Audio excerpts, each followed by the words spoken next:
Hebrews, Hebrews, Hebrews. This is the Prophets of Awakening. This is our reading through the Tanak night, the 20th of August 2025. We'll be reading out of the book of Leviticus, chapters 26 through 30. Okay, you go to our YouTube channel, the Prophets of Awakening. Check out our videos. We have over 1,000 or so videos that you can look at, examine, get the meat out. These videos will lead you to the truth of the Holy Scriptures. And if you like what you're hearing and receiving, I'm asking you to like, share, and subscribe to the channel. It'd be greatly appreciated. We have our Cash App on the bottom of the screen for those that want to support the channel or help it move along. That too would be greatly appreciated. This is a non-Messianic channel. We deal with the Tanak and the Torah. Tanak being the Old Testament, so-called Book of Remembrance. The Torah is the first 5 books of the Old Testament that was given to Moses by our Savior and our Redeemer, the Lord of hosts. Okay, we don't subscribe to the New Testament, to Paul, church fathers, Paul, none of that. Okay, that's of Gentile persuasion. Okay, this channel was created to aid and assist all Hebrews who are waking up in these last days to their true identity and understanding who they Savior truly is. Shalom and welcome to the channel, and welcome to our reading through the Tanakh. Okay, we're going to do our normal, which is a moment of silence, prayer, psalms. We have some current events, some need to know information. We'll open it up for anybody with questions, comments, any dialogue, testimonies. Then we'll go into our topic for discussion, which is in 31 days, everything will change with the U.S. dollar. Okay. Then our scripture readings will be the book of Leviticus, chapters 26 through 30. And then we'll pick a scripture, like I said, and then we'll close out. Okay. This moment of silence is for the Lord of hosts. And all that he's doing is bring about our prophesied deliverance in these last days. Okay. Oh Lord, we come before thee that you have given unto us. And we are thankful for the knowledge and the understanding that you have given us up until this point.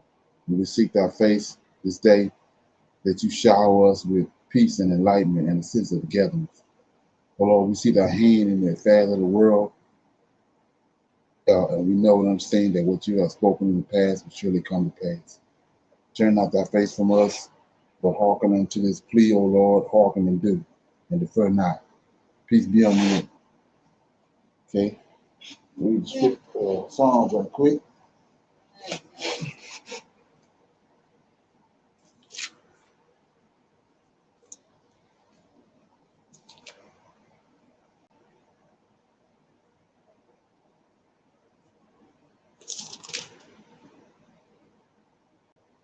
Okay, I'll read 75, Psalm 75. It's a warning to the wicked. This is from a psalm of Asaph. Unto thee, O God, do we give thanks. Unto thee do we give thanks for that thy name is near, thy wondrous works declare. When I shall receive the congregation, I will judge uprightly. The earth and all the inhabitants thereof are dissolved. I bear up the pillars of it. Selah.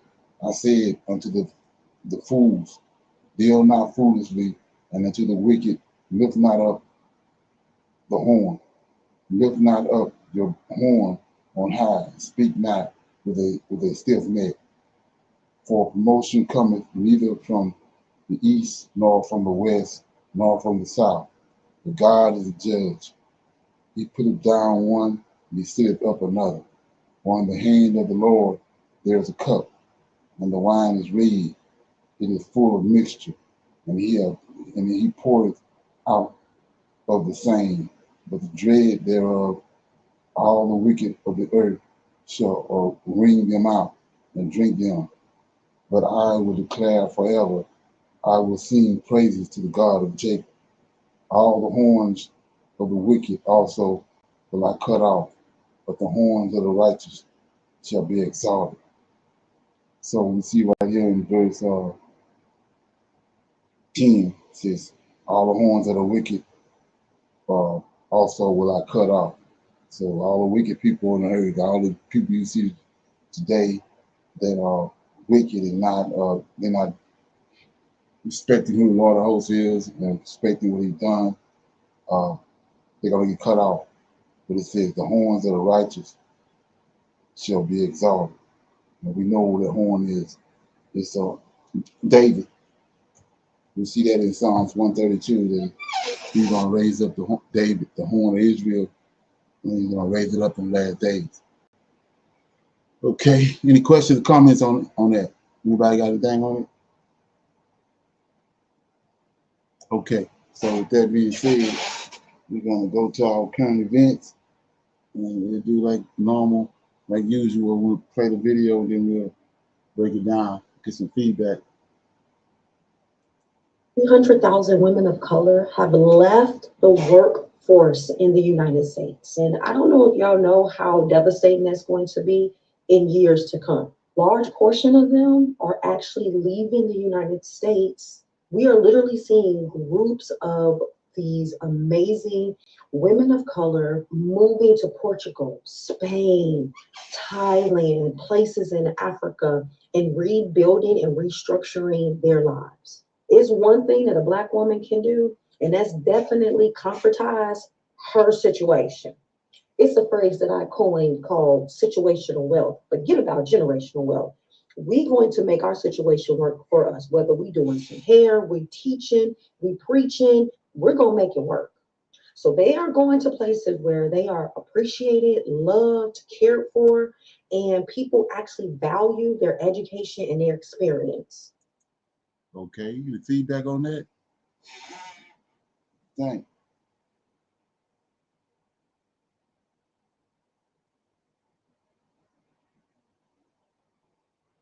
Okay, go to the next one.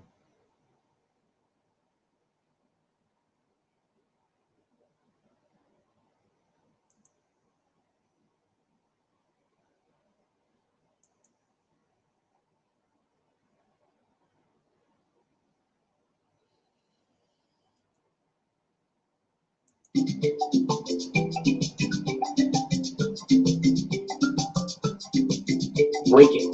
European Union pledges to pay one Africa $3 trillion in reparations after the demand by Takunda Mabika. Supreme Africa breaking news. Tisu Vanu Vacho. This is for the ancestors. And this is not just money. This is history catching up with itself. Part 1. From demand to decision, the reparations saga continues. 2 weeks ago, we told you. Africa had officially put a price on the pain. $777 trillion US. That was the number, the fire, the headline, the ultimatum. We reported that African Union leaders under the new One Africa government framework had calculated the total cost of slavery, colonization, stolen minerals, rigged economies, and post-independence manipulation, and boldly presented it to the West as a reparations bill. The world laughed, but they're not laughing now, because today, for the first time in modern history, the European Union has pledged to pay Africa $3 trillion in reparations over the next 5 years. Let that sink in. Yeah, that's where the money for the ships come in at, right here. Yeah. Okay. A union of former colonial powers finally acknowledging their debt to a people they looted and misled for centuries. But how did we get here? And what exactly does this mean for Africa's rising future? Let's break it down. Part 2, how tensions escalated, NATO, flight bans, and Trump's pressure. Now, if you think this was a peaceful negotiation where people just smiled and agreed on Zoom, no, my brother, no. The journey to this moment was full of gunpowder, diplomacy, and shadow-level drama. It all started with military tension. After the Afro-Gold currency announcement earlier this year, the AU Supreme Law Court ruled that Africa had a right to enforce its sovereignty through economic and security reforms. As a result, NATO-linked flights, including surveillance and logistics missions, were quietly restricted from flying over African skies. The ban wasn't announced on CNN. It was executed through quiet coordination between AU air marshals and the One Africa Army. At the same time, economic retaliation started brewing in the West. And guess who stepped into the kitchen? Donald Trump. In one of the boldest moves of his second presidency, Trump invited the EU chairperson to the White House to allegedly discuss tariff cooperation. But insiders say the meeting was far from friendly. According to one diplomat close to CBN's Washington-based insider, the Eagle, the EU was forced to accept unfavorable terms on American goods, including restrictions on luxury exports and green technology partnerships. The EU walked away limping. Their economies, already dealing with inflation, youth unemployment, and migration crises, couldn't afford another global fight, especially not with the continent that holds 30% of the world's natural resources. Part 3. Africa speaks with one voice, and they heard it loud.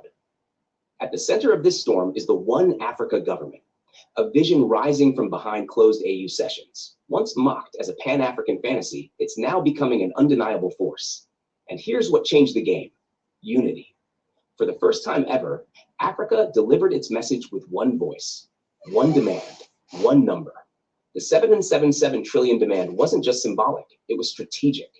It gave room for negotiation, sure, but it also put the world on notice. Africa was done begging. Inside AU corridors, our insider chairman Shadow confirmed that the 7.77 trillion demand wasn't plucked from thin air. It was based on real economic modeling, historic documentation of colonial abuses, and global legal precedents, including cases brought to the International Court of Justice by Caribbean nations. What Europe is now offering, the $3 trillion, may be just a fraction of the total demand, but it's a start. And more importantly, it's a precedent. Part 4, the reparations deal, what the EU is really offering. Now let's talk money, real money. The reparations pledged by the EU is structured as follows: $600 billion per year for 5 years, starting 2026, which coincides with the official start of the One Africa Government Administration. The payments will be made in a combination of Afro-gold currency, euro reserves, and mineral-backed AU bonds.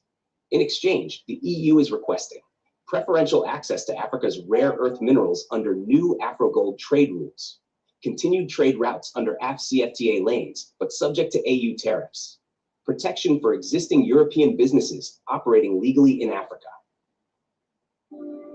Okay. I'm a software engineer.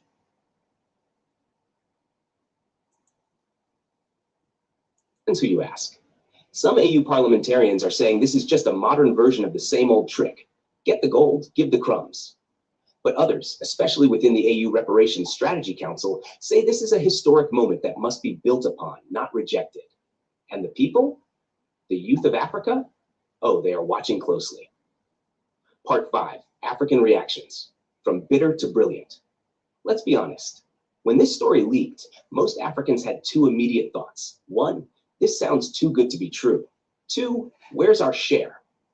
In Uganda, student unions marched outside Makerere University, celebrating the news with the chant, "3 trillion or nothing." In Senegal, youth leaders demanded that a large portion of the money go to climate justice, saying Africa's environment was also colonized. Meanwhile, in Zimbabwe, where the government is already piloting the ZiG gold currency under AU consultation, the finance minister hinted that Zimbabwe might be one of the first recipients of EU-backed Afro-gold investment credits. Not everyone is cheering, though. In South Africa, opposition parties accused the ruling leadership of trying to sell Africa's pain for a quick check. In Nigeria, protests broke out in Lagos with signs reading, "No reparations without apology." But perhaps the most powerful reaction came from the streets of Congo, a country that suffered some of the worst colonial exploitation on earth. There, elders and youth danced together in front of Belgian consulates with one unified banner: "We don't hate you, we want justice." Part 6, the UK and USA. Why aren't they paying yet? Let's not get distracted. This payment is from the European Union, not the United Kingdom or the United States. So where are the others? According to insiders from the AU Legal Affairs Commission, the next stage of the reparations push is already underway, and it's focused directly on Britain, the United States, and France. AU lawyers have compiled over 14,000 pages of documentation from African archives, colonial-era laws, and UN records. These files are now part of a continental evidence vault, stored inside the One Africa Digital Justice Database. Some officials want the next step to be through the International Criminal Court, while others are pushing for direct economic action, such as freezing certain overseas African debts until reparations are settled. The message is clear. If the EU has started paying, the rest must follow. Part 7. Who will manage the money? This is the billion-dollar question. Okay, fine. The $3 trillion question. Where is the money going? Who's managing it? According to insiders at the Africa Central Bank, ACB, the funds will be split into sovereign infrastructure trusts, where each African region can access funds for continental infrastructure, like AfroNet, AfroRail, and the Afro Hydro Water Project. Afro Youth Investment Fund, to be distributed directly to young African entrepreneurs in agriculture, AI, film, fintech, and education. Afro Gold Reserves Vault, to back the physical Afro Gold currency system and reduce dependence on dollar-based foreign reserves. EU security forces and the One Africa Supreme Law Court will reportedly oversee all usage under strict anti-corruption mandates. And yes, every African citizen will be able to track the reparations funds through a new public platform set to be launched in 2026, AfroTrack. Part 8. What this means for the world. Let's get serious for a second. This isn't just about Africa getting money. This is about a paradigm shift in global power. By acknowledging and paying reparations, even partially, the EU is also acknowledging Africa's moral high ground. That has ripple effects. International investors will now look at Africa not as a debt-ridden charity case, but as a rising partner with economic and ethical leverage. And most importantly, this sets a global precedent. Caribbean nations, Latin American indigenous groups, even Southeast Asia. Everyone is watching how Africa is pulling this off. Part 9, from reparations to revolution, the road ahead. Africa's war has never been just physical. It's been a war of perception, a war of self-belief. That's why this moment matters. $3 trillion won't undo the past, but it gives power to shape the future. And this is just the beginning. With the Afro Gold system launching, with AfroNet expanding, with the One Africa Army forming, with the new One Africa Parliament already debating land reform, intellectual property laws, and AI regulation, this continent is no longer asking for permission. It's writing its own rules. Part 10, Tisuvanu Vacho, the power is now ours. If you've made it this far, let's be clear. You are not just a viewer. You are part of a movement. We said it before. We'll say it again. Tisuvanu Vacho, we are the ones we've been waiting for. And this is not just about a payment. This is about positioning, purpose, power. The ancestors didn't survive slavery, so we could fumble sovereignty. The mothers who died in mines, the fathers who were erased from history books, the heroes they never taught you in school. They are all with us now. As Africa rises, the world will resist. And whether it's trillion or 777 trillion, we now know one thing for sure. They owe us, and we are collecting.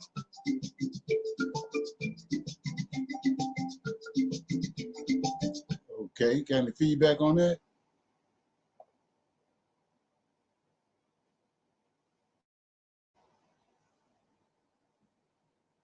Yeah, like I said, these $3 trillion is just from the EU. Me looking at it, 60, the forces of the Gentiles going to be converted unto us. This is our way. This from this and all the minerals that we see appearing in the ground over in Africa. This is how the ship's going to show up. They're going to show up from Africa and from what's going on right here with this One African nation. You have these people saying that they're having dreams of ships coming and all that, but they never know, they never say where they're coming from. Right here, this is what I believe. Okay. So with that being said, then some need to know information. Okay.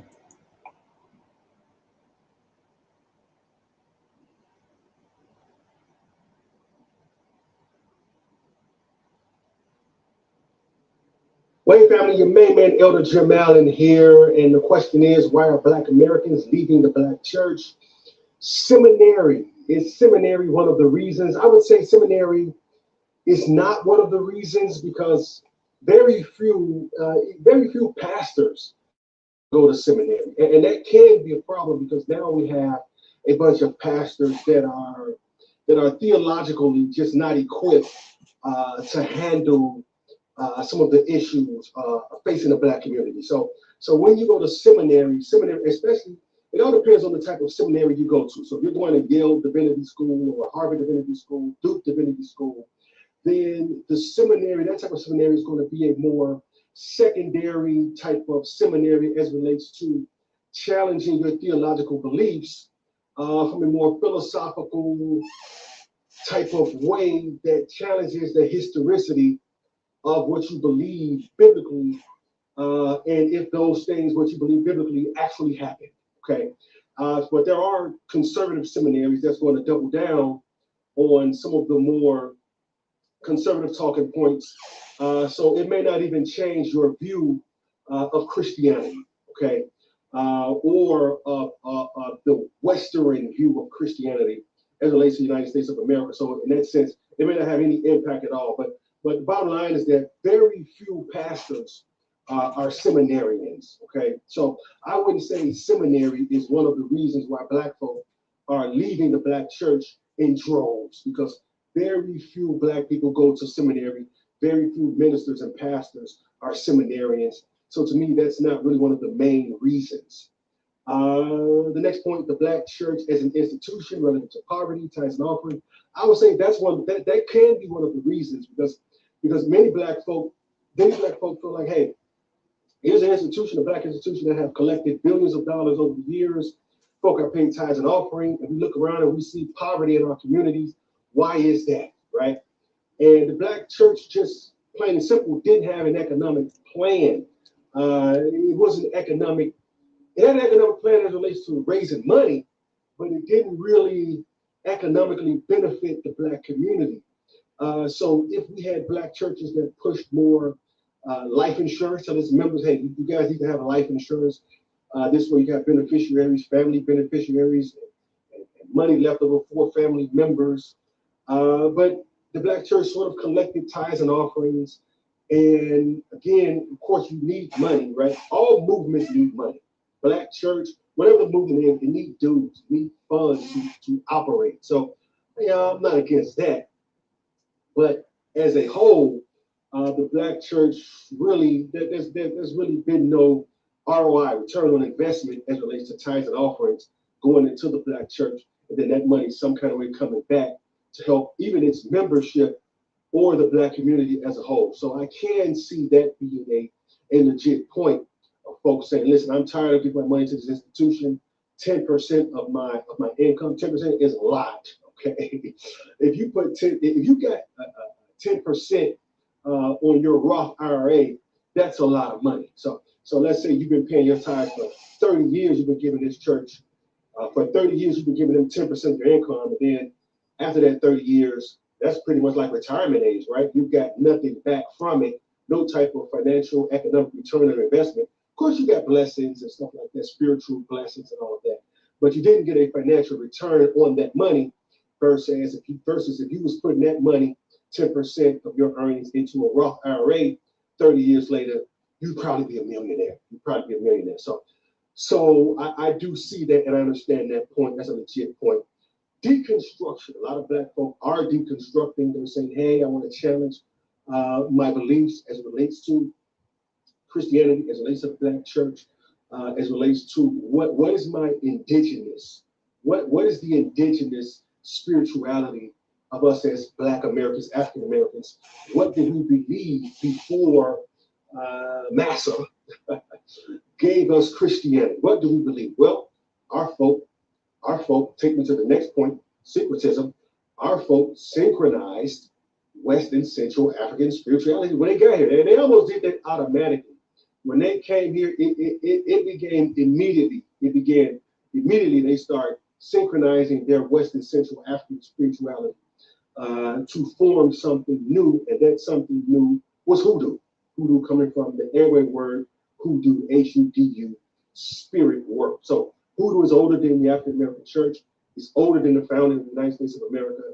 And the blending of hoodoo, well, the creation of hoodoo from the blending of West and Central African spiritualities is what created that system,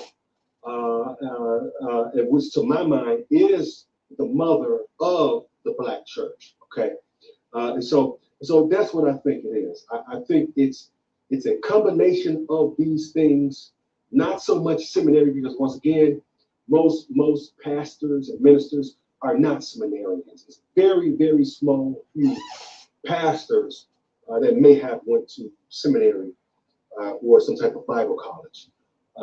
The Black church as an institution, I definitely understand, because there hasn't been a return on investment financially.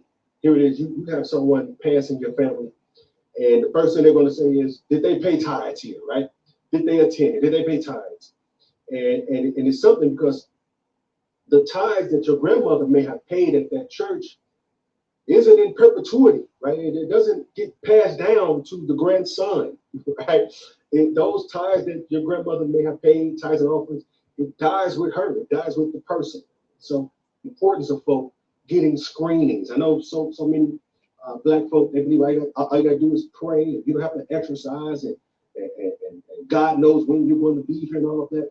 But a lot of our quality of life is dependent upon us as well. We need to exercise. We need to diet. We need to watch what we're eating. We need to get our yearly checkups.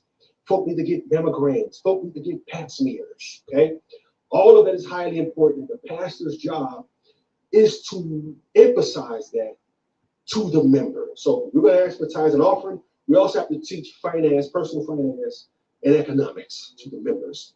Deconstruction for the folk are saying, listen, I'm not abandoning Jesus. I love the man of color, Jesus, the man of color institution of the Black church and what it represents right now. So just because I'm in love with that Jesus doesn't mean I have to be a part of the institution of the Black church. Aren't abandoning Jesus. Okay, they may love what Jesus stood for. Elder Jamal, and keep the faith. He say, Ashe, Ayibobo, amen. Hey. Okay, any comments on that? What you think? Feedback? Shalom, everyone.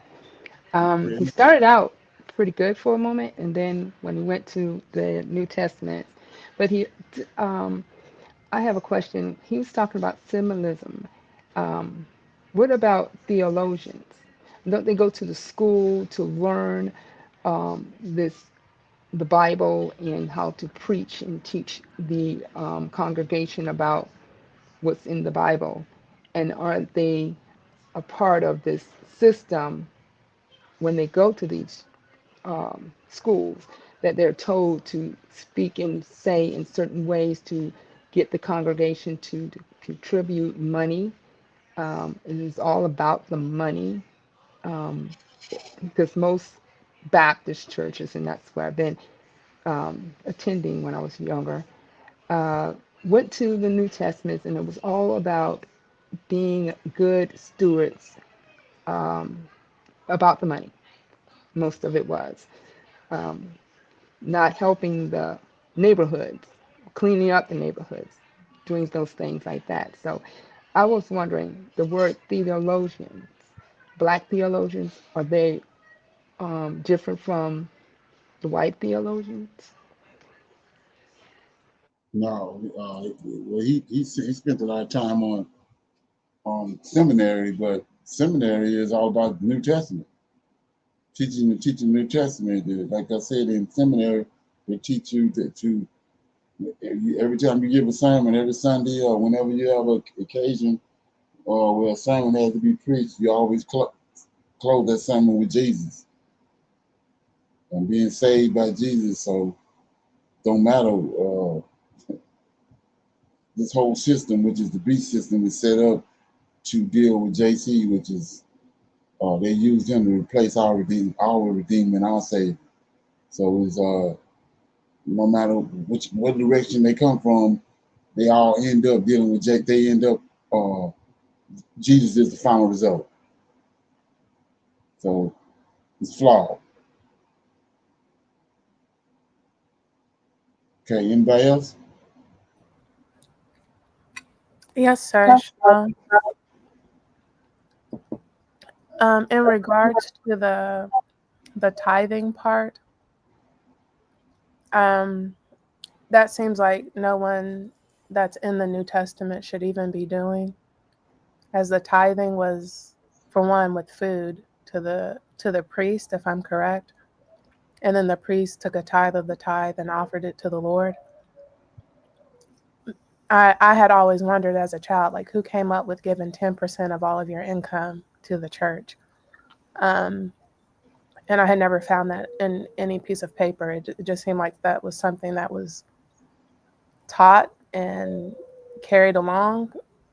However, again, I just feel like no one in New Testament theology should be even attempting to give anybody anything, because to me, I could be wrong, but that's just using the law that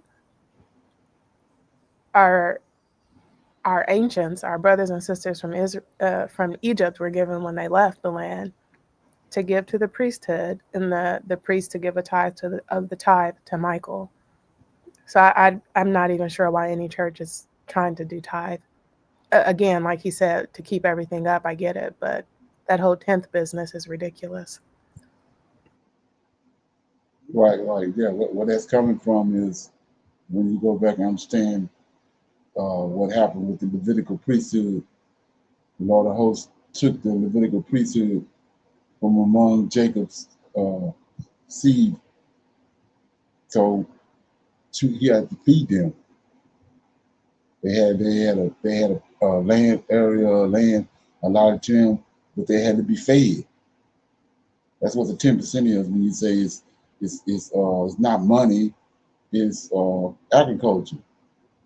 So the 10% was for the priesthood, because in order to feed them, maintain them. That's 10% of your corn, 10% of anything you grew or anything you did in your fields or in your house or whatever. You had to get to them to support them. They didn't have, their whole job was to deal with the temple. So that's what that was about. Even when we read in Leviticus, on the sacrifices, if you notice, part of the lamb or the bull or the goat, part of it went to the Lord of hosts, like the fat, the core, and all this. But then we seen the hindquarters, the part, some of it went to the priest or the Levitical priesthood. That's what that was all about. So when they concocted Christianity, they just synchronized like they did everything else. They put the tithe and offering in there based off of how the Most High operated with the priesthood. Okay. Anybody else have anything on that? Uh, Shalom, yes. Um, he mentioned about how they're moving away, blacks are moving away from the churches, and it's more of the younger people that's moving away from the churches, and they feel that they coming up with new information is coming to them, and you know, they're leaving because of that.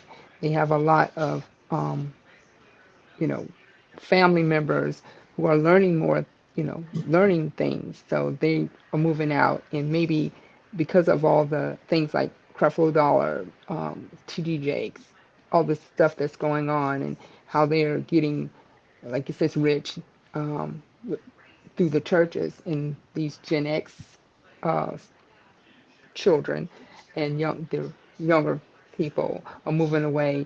And we also, because I have moved away from the church. Is this something that you guys may think, if y'all want to put in, why you moved away from the church? Well, it's Isaiah 44, 1-5. He said in the last days he's gonna pour a spirit out on Jacob's seed, and then they was gonna return to him. They don't they we was caught up in the curses and brought over here, and they said we are gonna serve other gods when we got here, and that's what happened. But now that the Most High poured the spirit out on us, the ones that responding to his spirit, they remove themselves. They understand that JC is an idol. They understand the system that they've been in is a corrupt system, and they moving away from it. That's the main cause of everything we see going on. He pulled the spirit out. But for a time being, we was caught up in the curses. And we was hidden from our God, our Redeemer. Okay. Anybody else got anything on that? I just have one more thing, sir. Shalom. So the curse will not be lifted totally until he comes back. Is that fair to say? Yeah, you could say that somewhat, but yeah. But he's gonna lift the curses. We're gonna know the curse has been lifted. He's gonna take them off us and put them on them, and that's what we're looking at. We in the process. We see that he's in the process of redistributing the curses upon our enemies. So that's where we at. Okay, we'll open Thank it you. up for questions, comments, any dialogue. Anybody have any testimonies, whatever? You can do it right here. Anybody have any questions from their research or from Yes, sir. things they heard? Two things with Cheryl. I don't know if you were asking for people on the channel to answer what got them out of the church. I can tell you, um, myself included, but speaking to different people that left the church, in some, everybody's answer, worded different ways, was just their eyes were opened in whatever words they would say that in. I do agree with Brother Leonard. It's most of the people I know. I don't know a single person that was like not in the church before they became self-proclaimed as saying that they are an Israelite. I don't know a single soul. So if you talk to any of us that I know of personally, we don't have any logical reason to be where we're at, none whatsoever. I feel I was just as brainwashed as anybody else that still hasn't had their ears and eyes open. Second thing, Cheryl, again, I think on a non-Messianic conversation, you had asked about two different groups of people. It was Seventh-day Adventists and something else, about their beliefs and how that differs. I can't speak entirely about them. I have family members in SDA, Seventh-day Adventist. I would say in regards to what we talk about in the class and on this channel, they do believe in the New Testament. The Sabbath day part is that they do believe the Sabbath is the Sabbath. I personally started to go into church with Seventh-day Adventist family members because I assumed, again, as I'm reading for myself, and I left, quote unquote, the church, that this church was where it's at, for lack of better words. But they entirely believe in the New Testament. I was never raised to believe Jesus is God, and they definitely believe in the Trinity. So since not going to services there, I never joined as a member. I just have never stepped foot in a church again. Most churches believe in the Trinity. I've yet to know one that doesn't. But yes, Seventh-day Adventists believe in the New Testament, and they definitely believe in one God, even though they talk about the Father, Son, and Holy Spirit. Right. They believe that, and it's all go back to when you understand who these people are and how we got to where we at today was when the Greeks came, they synchronized everything. They don't have no respect for the creator, the God of everything. That people say they can look up in the sky and they can see it's an intelligence that's behind the creation of the world and all that. They don't operate like that. They believe they just everything they got been synchronized and stolen from somewhere else. And they that's how they operate. But they and one of those beliefs is they believe that uh, JC is Michael. And the only reason they believe that is because they know that that's Michael in the Old Testament. And but so the in they lack of understanding, they say that that's him. That was him in the Old Testament, but that was him. He came to the earth as a human, Jesus Christ. So that's what I mean. And that's to me that signifies and shows me who they are, how they discombobulate. And it comes from, like I said, they somebody can concoct a God and create a God, and then they'll gravitate to it and forget. They can be standing there when it was created, but just like what Abraham did with his daddy, Terah, he said, I tried to feed them, and they didn't want to eat. And then the older God took the hatchet and bust up all the rest of them. So Terah turned around and said, "No, they can't do that." So that would prove the point right there. I mean, you logically and mentally and with the intellect, you know these things ain't real, but you still participating in worshiping them when nothing about them make no sense. That's who they are. Okay. Anybody else got anything they want to share? Questions, comments, dialogue? I have a question. Okay. I have a question about terminology, and this just came to my mind. Thinking about Christianity with the belief they state is that they're monotheistic, and I know they fight that claim to death. Is what is our belief in terms? Is it monotheistic or polytheistic? Because we do believe in the Most High, but there are other powers that work under him that are also heavenly. Do you pick and choose what term you use for Israelites?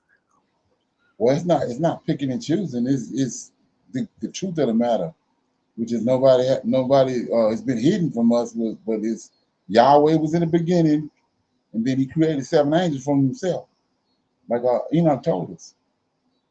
Lesser, he created 7 beings lesser than him. They came from him. And then when you go to the scriptures, you see all these things that wasn't there. I mean, they was there the whole time, but we never saw them. But now that the Most High led us the book of Enoch, which he's shown all this stuff to Enoch way back in the beginning, and it's being laid out, broken down. These 7 beings, angelic beings, Michael, Gabriel, Raphael, Uriel, he formed them. And then they came to the earth. The same thing happened on earth. A man was formed on the earth, and then it was a man that was created. It was animals that was formed. It was animals that was created. That's the whole construct of the beginning of how everything operated, how it happened.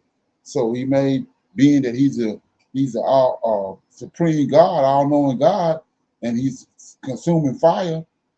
In Ezekiel chapter 1, he's no flesh can be on him. So he can't deal with mankind. So he had to create these angels, these other beings, to deal with his creation. And the first one he created was Michael. He's like Yahweh. He has characteristics like Yahweh. He's not Yahweh, but he has Yahweh characteristics. And the reason being is for him to deal with this Most High, with the Lord host creation. And when you see that, then you go to the scriptures and you can see, well, it's a being dealing with mankind. It ain't Yahweh.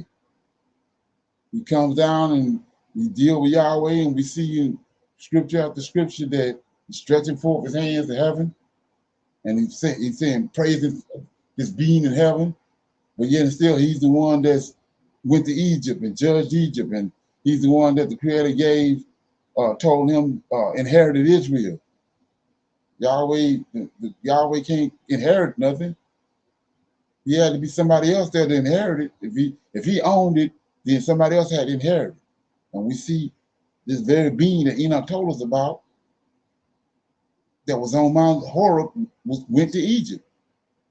and delivered the Israelites, and then he inherited Israel when he went and delivered them.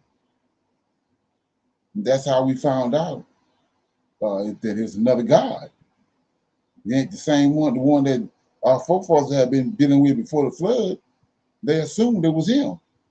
But now we know that he is another being operating like Yahweh, that Yahweh appointed to be, to control this creation, which is the God of the hosts. What host? Yahweh hosts. He's the God over Yahweh's hosts.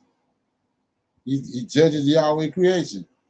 He raised men up, bring men down, destroy nations, raise nations up. Not Yahweh. And he has 6 assistants that help him, which 1 in 67. Enoch told us that he created in the very beginning. Formed, I mean, in the very beginning. With his hands. Okay, any comments, questions on that? No comments for me. Thank you. I do have one more question. Cheryl brought up in a class last week about Deuteronomy 32 and verse 8, when the land was divided. Okay. And then I thought about this again as you're talking. That verse is in the middle of Deuteronomy, as I stated. And does anybody have an ideal time when the land was divided amongst the angels, heavenly and those that were fallen? Because I do agree with what you said, that at one point there was no inheritance. I had thought that it was sometime after humans had been on the land, and then at one point I thought, well, it was divided before Adam and Eve even left the garden. So I go back and forth, but I don't have any proof. And I'm just wondering, do you know or have any insight of when the land was divided amongst the angels? Well, it couldn't be in the beginning, because of the excursion hadn't happened yet. Those 200 angels hadn't came down yet, so it couldn't have been divided on the earth. It got divided at the Tower of Babel, which corresponds with the time that Peleg, after the flood, the time that Peleg and Joktan was born by Eber. So Peleg is the sign. That's what his name tells you when it happened. So people started, after those 200 angels came down, people were dealing with fallen angels then. They was dealing with no giants. But after the 200 angels came, they was worshiping giants, they was worshiping angels, those fallen angels. And then so when the Most High came and judged the Tower of Babel and scattered the earth, we know how he operates. He recompense whatever it is you're doing. Just like right now, the reason why so many people that not receiving none of this information, because they got an idol, JC, that these Europeans gave them. And then now that the knowledge is coming to them, they're not giving the idol up. They got that idol keeping it in their head. So he recompense. If you want to bleed his idol, he recompense it on you.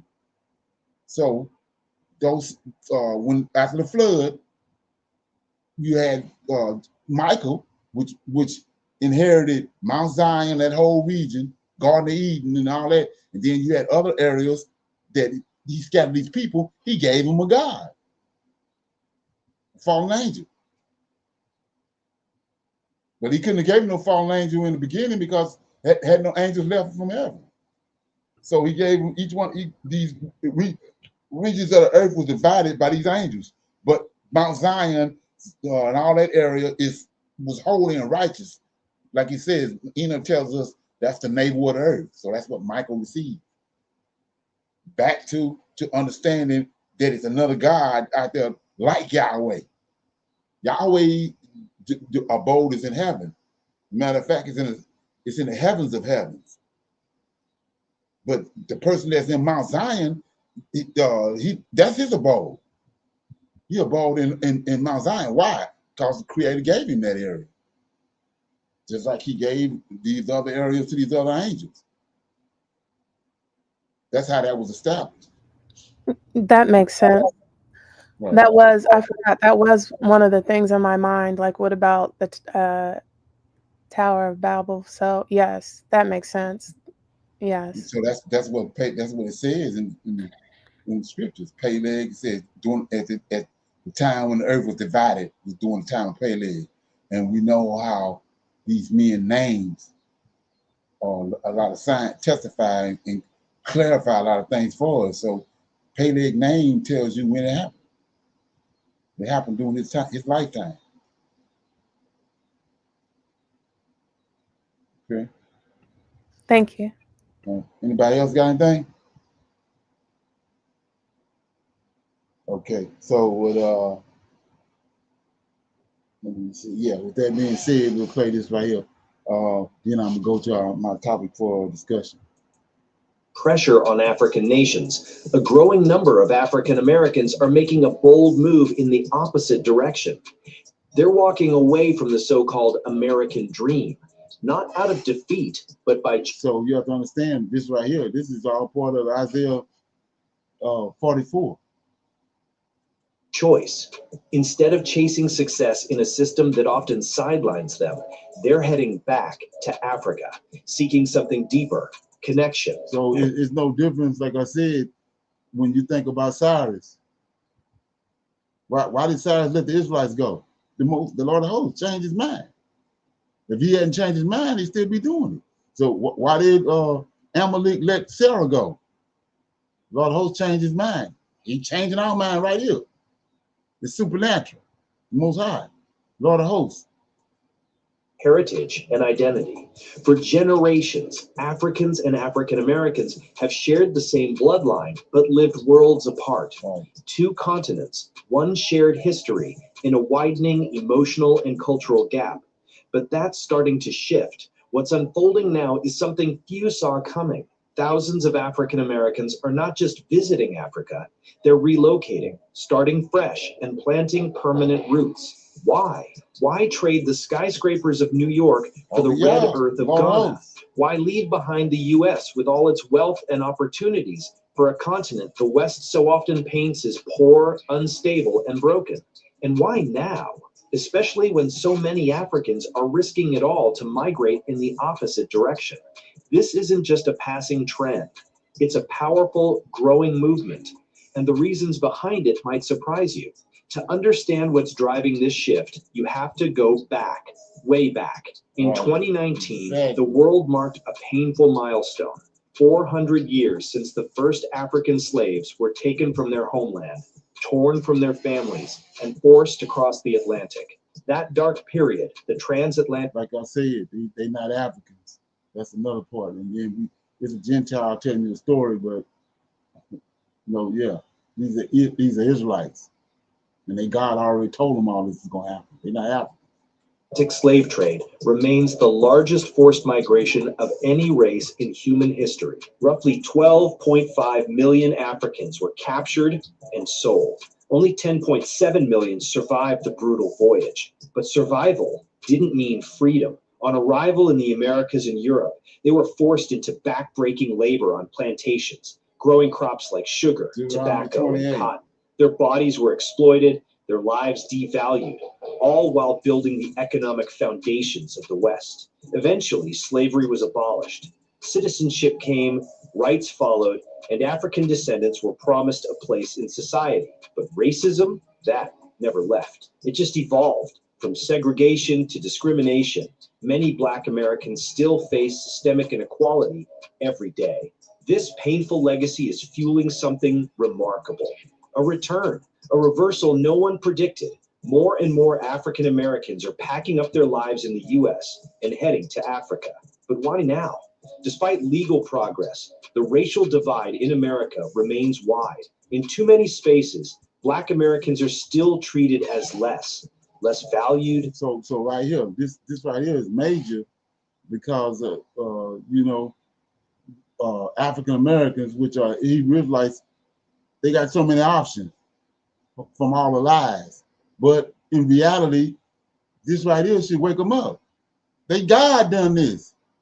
Ain't no other reason. Because they're dealing with these Gentiles, they got all kind of other reasons why they leaving. Like the sister earlier was talking about, what the black woman got that resourceful. They got to go somewhere where they want it. No, God is doing this.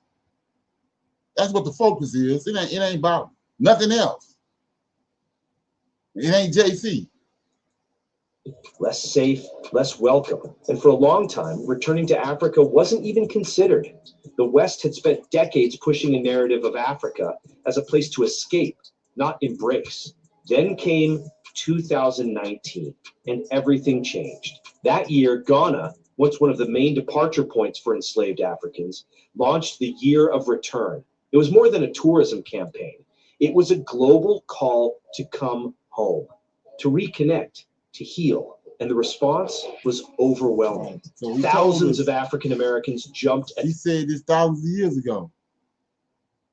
They got it cloaked with JC and all this other bull crap. But he said this thousands of years ago. Now it's happening. So that should spark something in them. They God told us this. Our forefathers told our God told our forefathers this thousands of years ago. Now it's happening. This is why you're doing it. And not because of Beyonce or Marcus Garvey, somebody said it. No, our God said this. The one that the Creator formed in the beginning. The chance. Many didn't just visit, they stayed. Then came 2020. The world watched as George Floyd's death ignited the Black Lives Matter movement across America. Police violence, protests, and raw pain erupted nationwide. For many, okay. Do you have a car?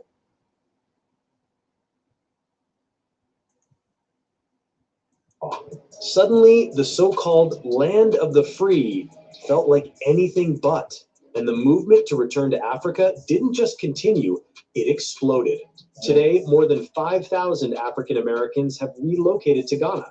Many more are preparing to leave. Just last year, Ghana granted citizenship to 524 African Americans, and the number keeps rising.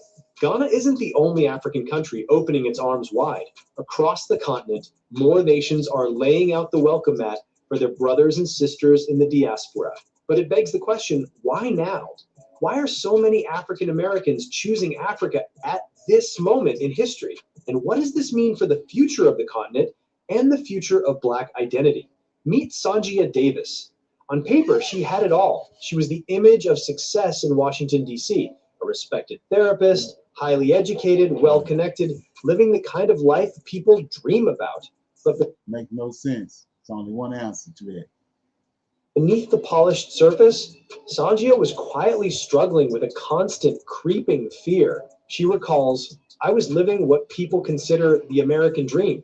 I had a career, a social life, everything looked perfect, but I never felt safe. Every time he's willing to die for his country, now feels safer in Ghana. And he's not the only one. Another African American preparing to leave the US put it this way.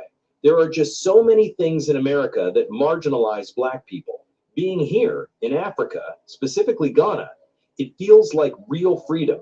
It feels like joy. It feels like witnessing Black empowerment in real time. For many African Americans, Africa isn't a place to run from anymore. It's where they're finally coming home. But here's the million-dollar question. Is this just a passing trend or the start of a historic reverse migration that could reshape both Africa and the African diaspora for generations to come? This movement isn't just rooted in West Africa anymore. It's gaining momentum across the continent. Take Kenya, for instance. That's where Kenneth Harris, a 38-year-old retired U.S. veteran, found what he'd been searching for his whole life, peace. Kenneth says he used to dream of living somewhere his dark skin wasn't seen as a threat, but as a symbol of pride and belonging. Today, that dream is real. Now based in Nairobi, he runs a successful Airbnb business and enjoys a lifestyle most would envy. From his upscale apartment, he unwinds on the rooftop terrace, watching golden sunsets stretch across the skyline, a sharp contrast to the fear and tension he left behind in America. And Kenneth isn't alone. He's part of a growing wave of African Americans choosing Kenya as their new home and describing the experience in two powerful words: coming home. Within the Black community, that phrase. Okay, any feedback on that? What you think?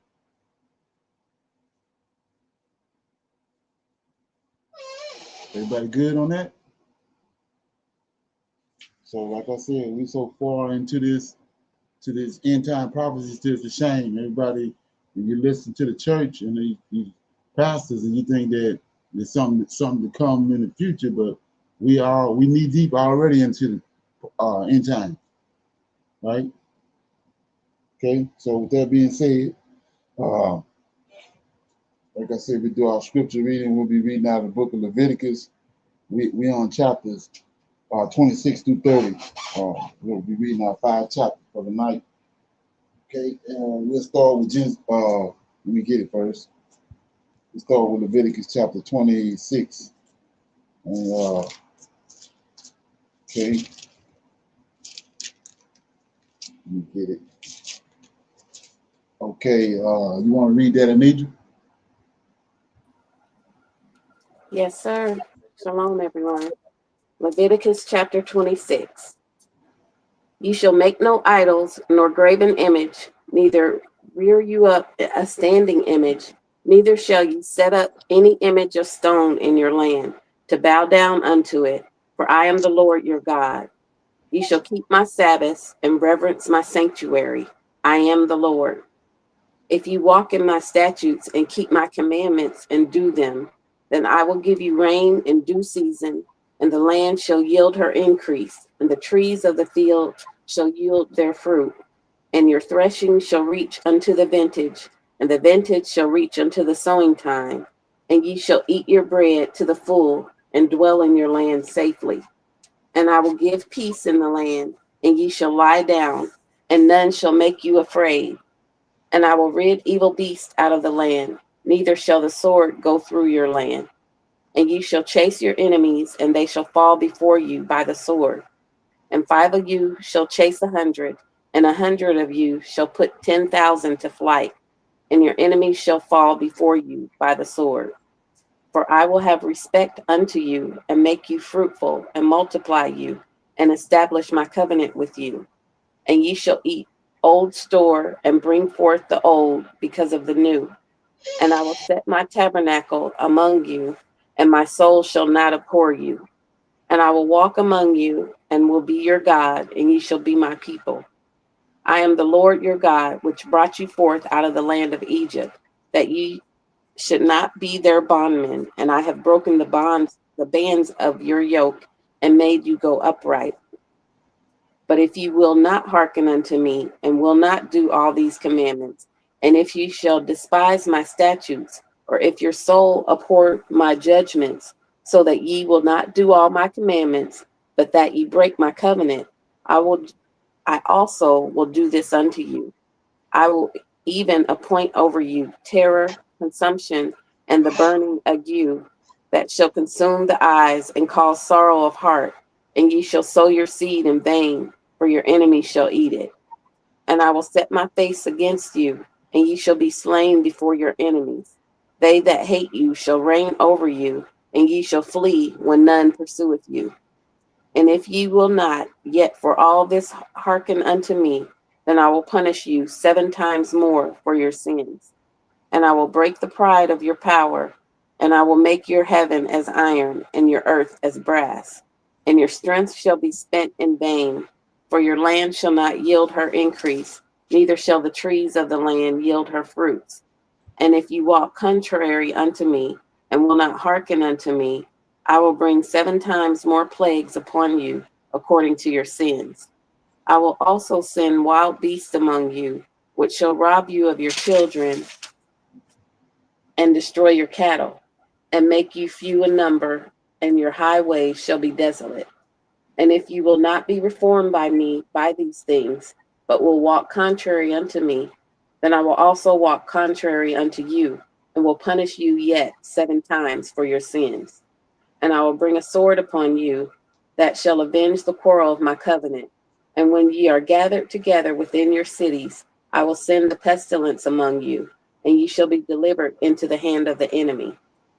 And when I have broken the staff of your bread, 10 women shall bake your bread in one oven, and they shall deliver you your bread again by weight, and ye shall eat and not be satisfied.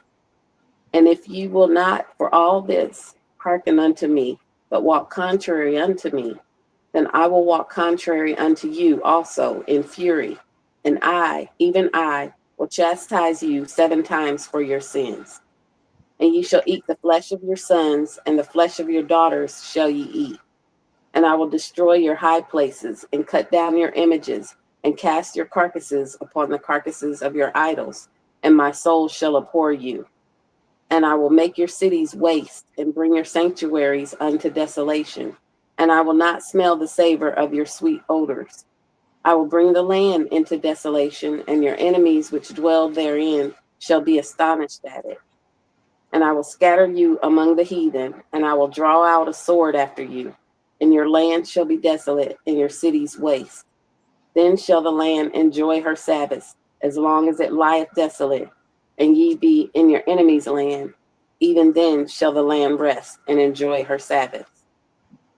As long as it lieth desolate, it shall rest, because it did not rest in your Sabbaths, when ye dwelt upon it.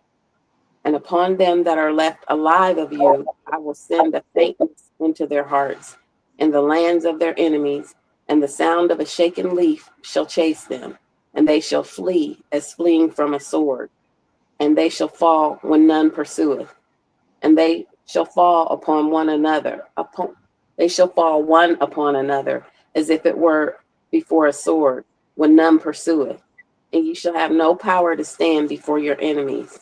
And ye shall perish among the heathen, and the land of your enemies shall eat you up. And they that are left of you shall pine away in their iniquity in your enemies' lands, and also in the iniquities of their fathers shall they pine away with them. If they shall confess their iniquity and the iniquity of their fathers with their trespass, which they trespassed against me, and that also they have walked contrary to me, and that I also have walked contrary unto them, and have brought them into the land of their enemies. If then their uncircumcised hearts be humbled, and they then accept of the punishment of their iniquity, then will I remember my covenant with Jacob, and also my covenant with Isaac, and also my covenant with Abraham will I remember, and I will remember the land. The land also shall be left of them, and shall enjoy her Sabbaths, while she lieth desolate without them. And they shall accept of the punishment of their iniquity, even because they despise my judgments, and because their soul abhorred my statutes. Sorry about that. And yet for all that, when they be in the land of their enemies, I will not cast them away, neither will I abhor them, to destroy them utterly, and to break my covenant with them, for I am the Lord their God. But I will, for their sakes, remember the covenant of their ancestors, whom I brought forth out of the land of Egypt in the sight of the heathen, that I might be their God. I am the Lord. These are the statutes and judgments and laws which the Lord made between him and the children of Israel and Mount Sinai by the hand of Moses. That was Leviticus chapter 26. Okay, so for anybody that doesn't know, this is the same thing. We always talk about Deuteronomy 28. This is the exact same thing in Leviticus 26. You got in Deuteronomy 28, you got, let me go there right quick.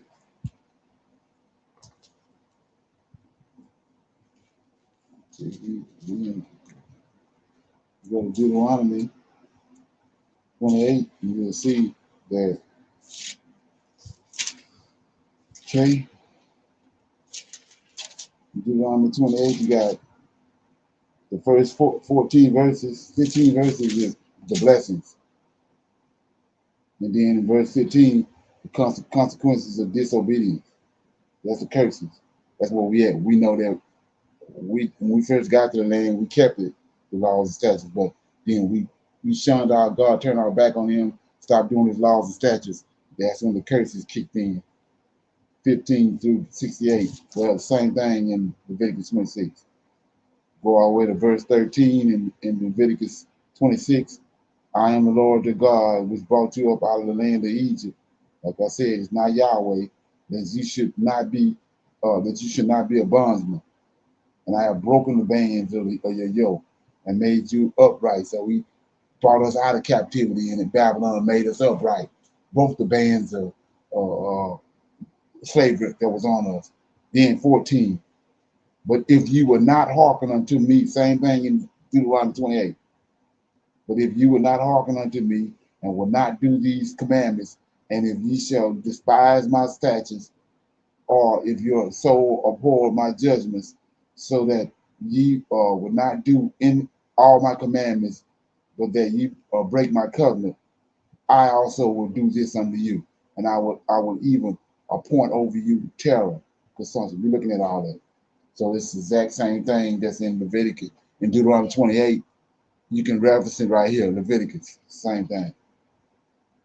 But what I want to shine light on, anybody got anything so far? Comments, Shalom. feedback? Yes, sir. We went into Deuteronomy 28, and then I was trying to understand Deuteronomy 46. It says, "And thou shalt be upon thee for the signs and the wonders, and upon thy seed forever." So the curse is going to be forever unto us. It's a time appointed. You have to understand what that means when he says that. A time appointed, just like with David. We right now, it's no seed of David on the throne, but David's throne still exists. So right here, he's saying forever. It's a time limit on it. He's going to cut it off. Even I just read in Leviticus 13. I am the Lord your God, which brought you up out of Egypt. So he's not in Egypt no more. He cut that. And then it says, and I have broken the bounds of your yoke. So it was a yoke on us in Egypt. We broke that. Brought us to the land of Israel, to his land where he received from Yahweh, and then we didn't respect his laws. So the yoke been put back on us. And what we're looking at, what we're witnessing right now, if you're thinking like a Hebrew, you can see he's in the process of breaking the yoke again. So it's not forever. You gotta understand what that means. So anyway, in verse anybody else? In verse 19, Leviticus 26:19, I will break the pride of your power, and I will make your heavens as iron and your earth as brass. That's what I was talking about right here. So before that, he brought us into the land of Israel. We had everything. Then he cast us out of the land among our enemies, and this is what's happening. We're in the midst of this right now. We see it being lifted. The heavens above is like iron. That means you ain't got no access to it. Those angels that he had, I was just talking about, we've been cut off from them. That's what he means by iron. And the earth beneath, which is the earth. The earth's supposed to be giving us vegetation and all that stuff, and giving us the mother supposed to be supporting us. We're not being supported by all that. That's been taken away. We eating what our enemies give us. And then you go down to 22. I will also send wild beasts. So you say, what are you talking about? When they brought took the 10 tribes out back in 2 Kings, took them to Assyria, brought those other people there. He sent wild beasts among those people. It was killing them. So my point is to show you that it's not Yahweh. It's the God that's over Israel, which is an angelic being, Michael. He says, I will also send wild beasts among you, which shall rob you of your children and destroy your cattle and make you few in number, and your highways shall be desolate. Okay. And then 26, and when I have broken the staff of your bread, 10 women, you see that? 10 women shall break your shall bake your bread in one oven, and they shall deliver your bread again by weight, and ye shall eat and not be satisfied. Okay, then 31, and I will make your cities waste. You see that? We won't have no cities. And I will bring your sanctuary to desolation. The temple got destroyed. And I will not smell the savor of your sweet odors. This is what a lot of people ain't getting. So what are you talking about? The sacrifices, like I said, the clean animals that he gave us in the very beginning, that he put on the altar. And certain things you had to, certain way you had to cook it on the altar, and that smell go up, just like in your kitchen. When you're in the kitchen cooking, and that smell from you're cooking, it go all over the house. Same way right here. When they're making those sacrifices, he said, no longer are you going to smell that sweet savor in the temple. Okay? And then 33, and I will scatter you among the heathen. That's where we at. Like I said, everything he told us, it's happening. And 36, and upon them that, this point I want to get across. We got 2 baskets of figs when they went to Babylon, but they came back from Babylon, right? And then we started sinning against him again. So right here, it's all of Israel, verse 36. And upon them that are left alive of you, I will send the faintness of heart in the lands of their enemies. That means over here, where we at. Even when they was in Africa, before they came here. And the sound of a shaken leaf shall chase them, and they shall flee as fleeing from a sword, and they shall fall when none pursue. We looking at that. 37. And they shall fall one upon another, right? So we say, what are you talking about? Black on black crime. As if it were before a sword, and when none pursue it, and ye shall have no power to stand before your enemies, and ye shall perish among the heathen. Among the heathen, that's where we at. And the land of your enemies shall eat you up. Yeah. And they that are left of you, it ain't no good or bad feed. They all came back. It's one basket. So he says, and they that are left of you shall pine away in their iniquity. Now check this out. This is what nobody wants to deal with. It says, and they that are left of you shall pine away in their iniquity in your enemy's land. But check this out. So you say, let's just say 7-year-old boy, little boy, 7-year-old boy, he ain't did nothing, right? So what iniquity you talking about? This little young boy over in America, Hebrew boy, he ain't did nothing. So what iniquity you talking about? And it's 39, and they that are left of you shall pine away in their iniquity, in their enemy's land, and also the iniquity of their fathers. So this little boy got his father's iniquity on him. Remember what Solomon had to do? David told him what to do. All the issues that I had, I'm getting ready to die. You gotta deal with that. What Joab did, what Shema did. You gotta deal with all that to get my kingdom right. So this is what he's talking about right here. These little kids that's born now, our father's iniquities are on us. Right? It says also in the iniquities of their fathers shall they pine away with them. Yeah.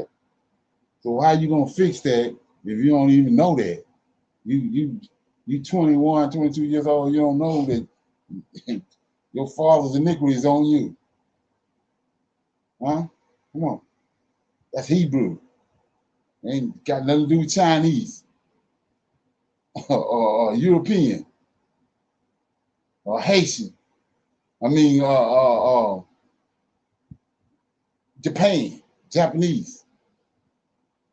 Okay, so he says, if they shall confess, see that? You got to know it first in order to confess it. If they shall confess their iniquities and the iniquities of their fathers, see that? Same people we reading about. We think ain't nothing. If they shall confess their iniquities and the iniquities of their fathers that we reading about, okay? With their trespass, which they trespass against me, that also they have walked contrary unto me. So before you was even born, you had contrariness on you because your forefathers walked contrary. It's on you. See that? And that I also have walked contrary to them and have brought them into the land of their enemies. See that? We got here because of our forefathers. If then their uncircumcised hearts be humble, and they then accept the punishment of their iniquities, then will I remember my covenant. We already know who got the covenant. There's another witness right here. Who got the covenant? Let's go back. Let's go to Judges right quick. Who got the covenant? Okay. And then Judges. Judges chapter 2 says, and the angel of the Lord came up from Gilgal to Beckham and said, I made you to go up out of Egypt, and I have brought you to the land that I swore unto your fathers. They go to fathers. And I said, I will not break my covenant with you. So they go to covenant right here. It's an angel. It ain't none of Yahweh. So then you got to go back. After when, even if you don't know, but it's been laid right there. It's not Yahweh over them. So you have to go back and whatever text you got to go to find out who was this angel. Where's he? The book of Enoch. Our forefather that was taken up. He tell you, he answered all this. So anyway, so he says, then I will, this is Leviticus 26 and 42.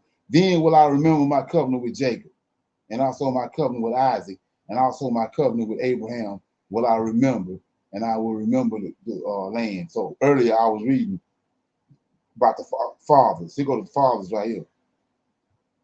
So this is who the fathers were dealing with. Abraham, Isaac, and Jacob. They were dealing with Michael, Lord of hosts. Then you say 43, the land also was shall be left of them and shall enjoy a Sabbath while she lie desolate without them, and they shall accept of the punishment of their iniquity, because they despise my judgments and because their soul abhorred my statutes. So 43, the land also shall be left of them. What land? Back to Caleb. God of Israel, Michael, he received the land of Canaan, where Bethel is at, with Mount Tamar, Mount Horeb. He received that land. So it wasn't Yahweh that just over Israelites. He inherited them. He sent them from that land to Egypt, and he delivered the Israelites, brought them back to his land that the Most High gave him during the time when the earth was divided. Okay. Then that's it. That's all I got. Anybody got anything else? Anything they want Yeah. to Shalom. explanation on? Okay. Yes, sir. So when you were saying about the cities, no, it won't be their own.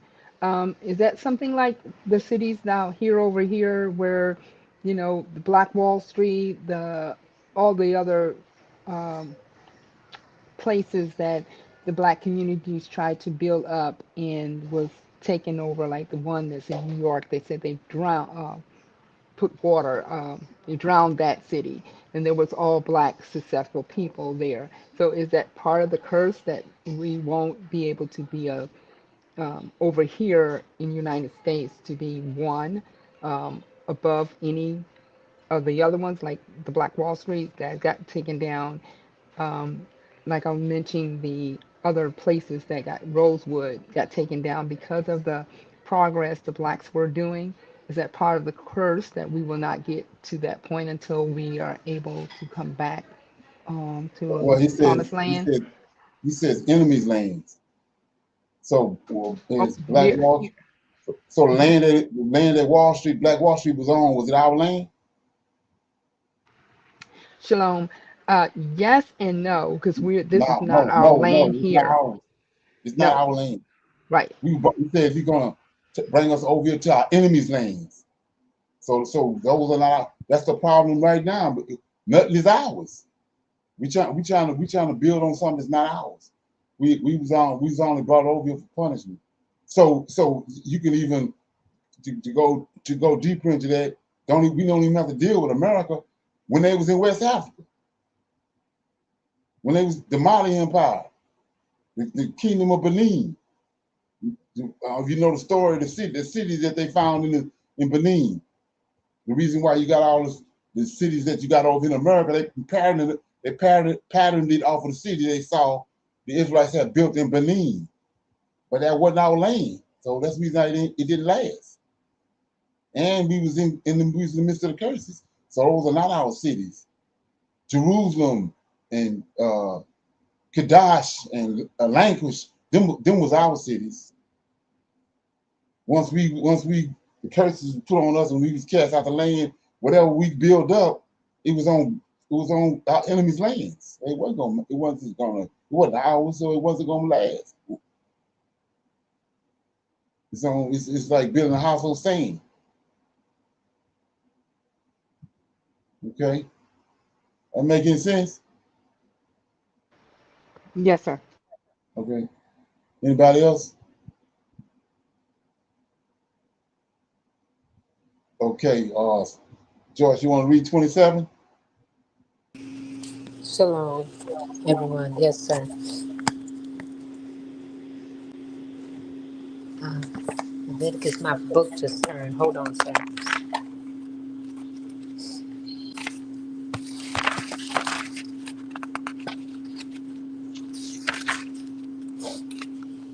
Leviticus 27, the redemption of gifts offered to the Lord. The Lord said to Moses, give the following instructions to the people of Israel. If anyone makes a special vow to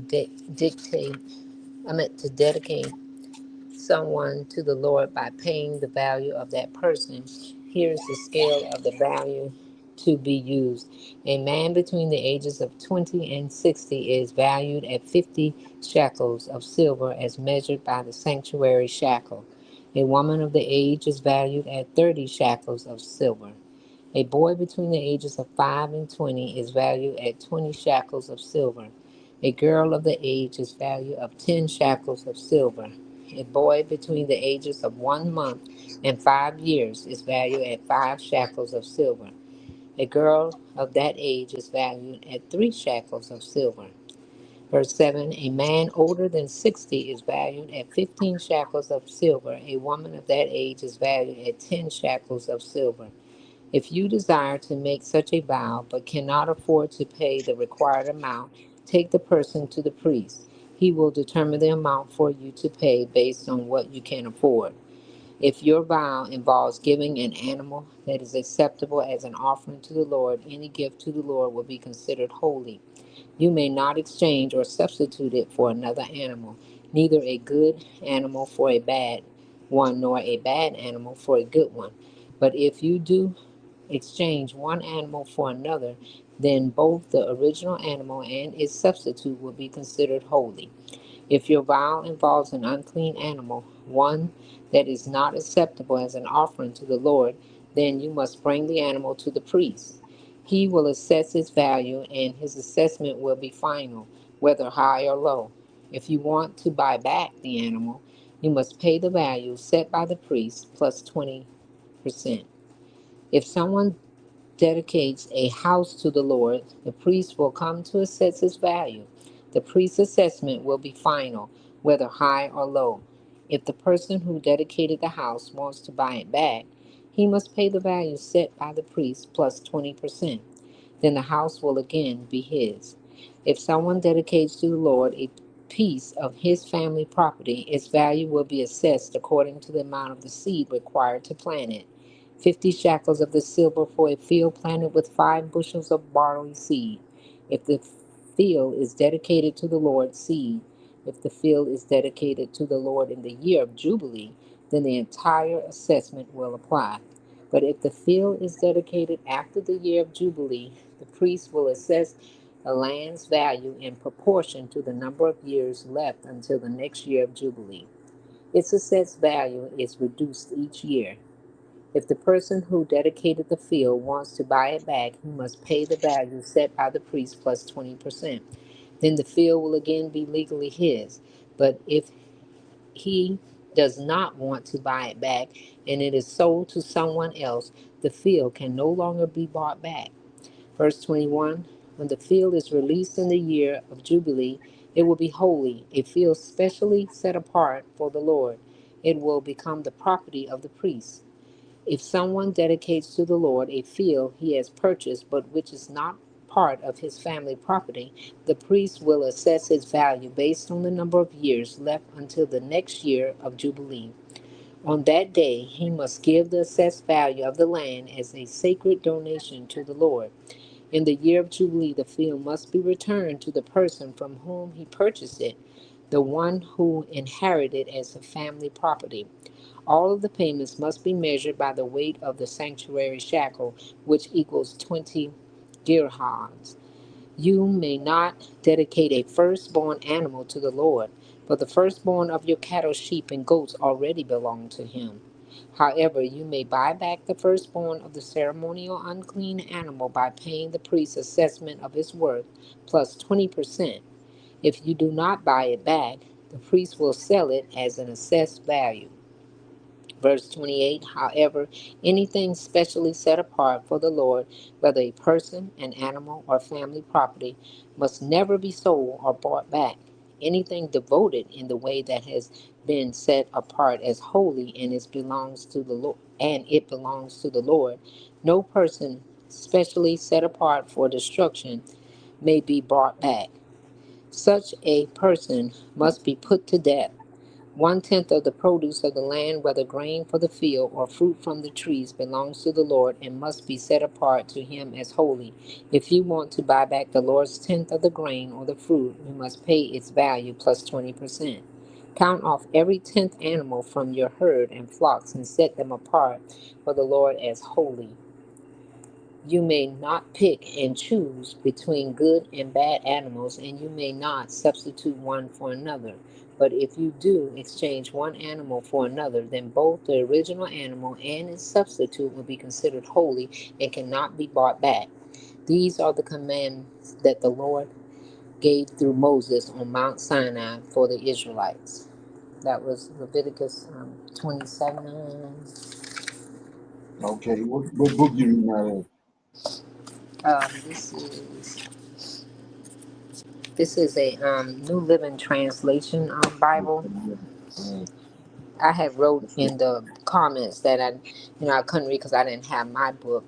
But okay, then because I'm not home, so this is yeah, just the it's book all I good. have. It's all good. It wasn't. It seemed like it wasn't. Yeah, it's all good. Okay, you got any comments on that? I did. Just lost it. Um, well, I see that the priest is involved here. At this time when there were looking like tithe, paying tithe here.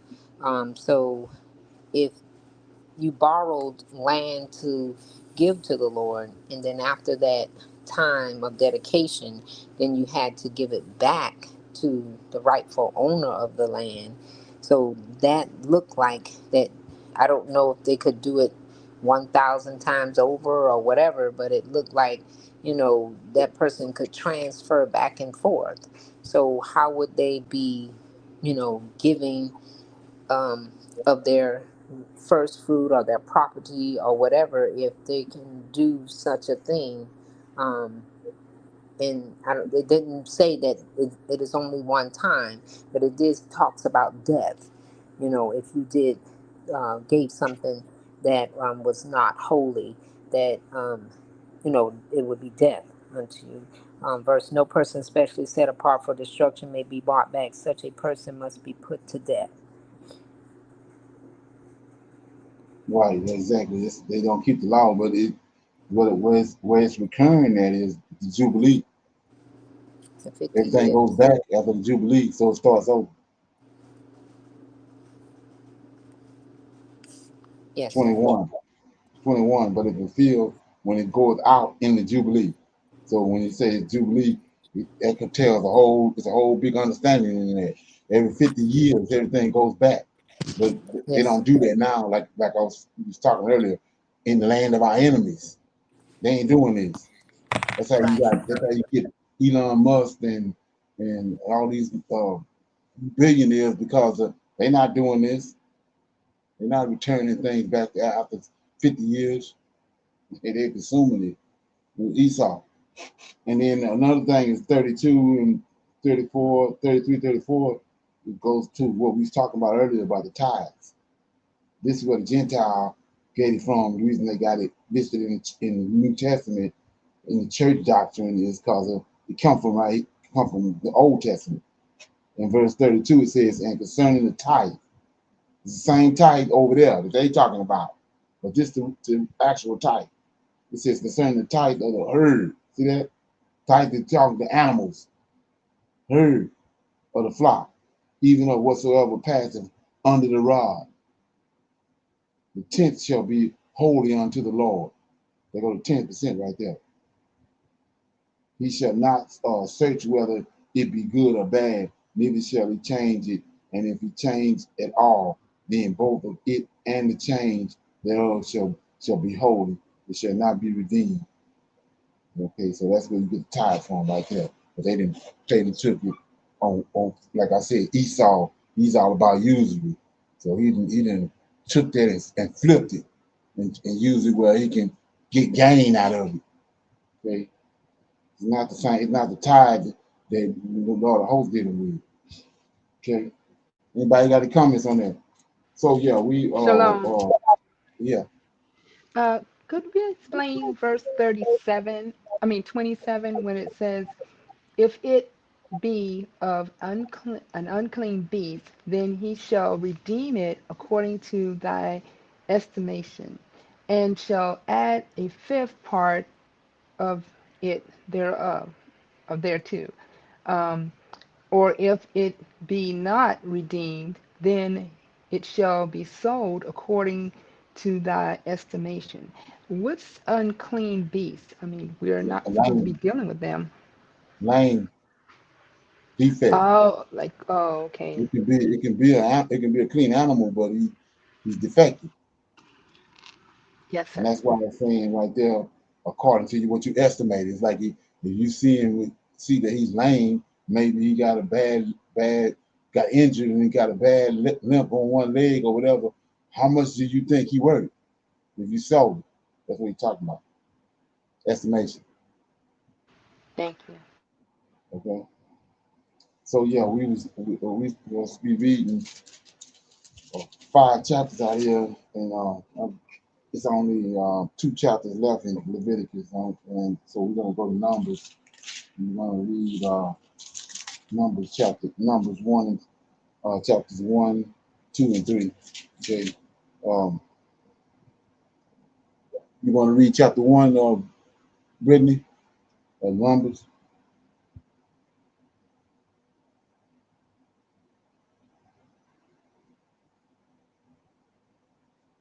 AJ, you want to read chapter 1? I'm sorry. Shalom, yes, sir. I did not unmute myself. Okay. Chapter 1 of Numbers. Yes, sir. And the Lord spake unto Moses in the wilderness of Sinai, in the tabernacle of the congregation, on the first day of the second month, in the second year after they were come out of the land of Egypt, saying, Take ye the sum of all the congregation of the children of Israel after their families, by the house of their fathers, with the number of their names, every male by their polls, from 20 years old and upward, all that are able to go forth to war in Israel. Thou and Aaron shall number them by their armies. And with you there shall be a man of every tribe, every one head of the house of his fathers. And these are the names of the men that shall stand with you: the tribe of Reuben, Eleazar, the son of Shadur; of Simeon, Shelemiel, the son of Zuridah; of Judah, Nahshon, the son of Amminadab; of Issachar, Nathaniel, the son of Zuar; of Zebulun, Eliab the son of Helon. Of the children of Joseph, of Ephraim, Elishama the son of Imadud. Of Manasseh, Gamaliel the son of Pedazur. Of Benjamin, Abidan the son of Gideoni. Of Dan, Ahiezer the son of Amminadab. Of Asher, Pagiel the son of Ochran. Of Gad, Elisaph the son of Deel. Of Naphtali, Ahira the son of Enan. These were the renowned of the congregation, princes of the tribes of their fathers, heads of thousands in Israel. And Moses and Aaron took these men which are expressed by their names, and they assembled all the congregation together on the first day of the second month.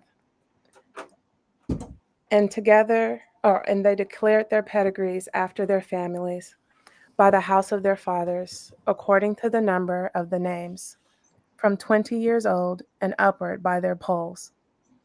As the Lord commanded Moses, so he numbered them in the wilderness of Sinai. Okay, hold on 1 minute. So right here, this is a prime example of distinguishing who the Lord of hosts is from Yahweh. If you go to verse 3, from 20 years and up, he told Moses and Aaron to do this.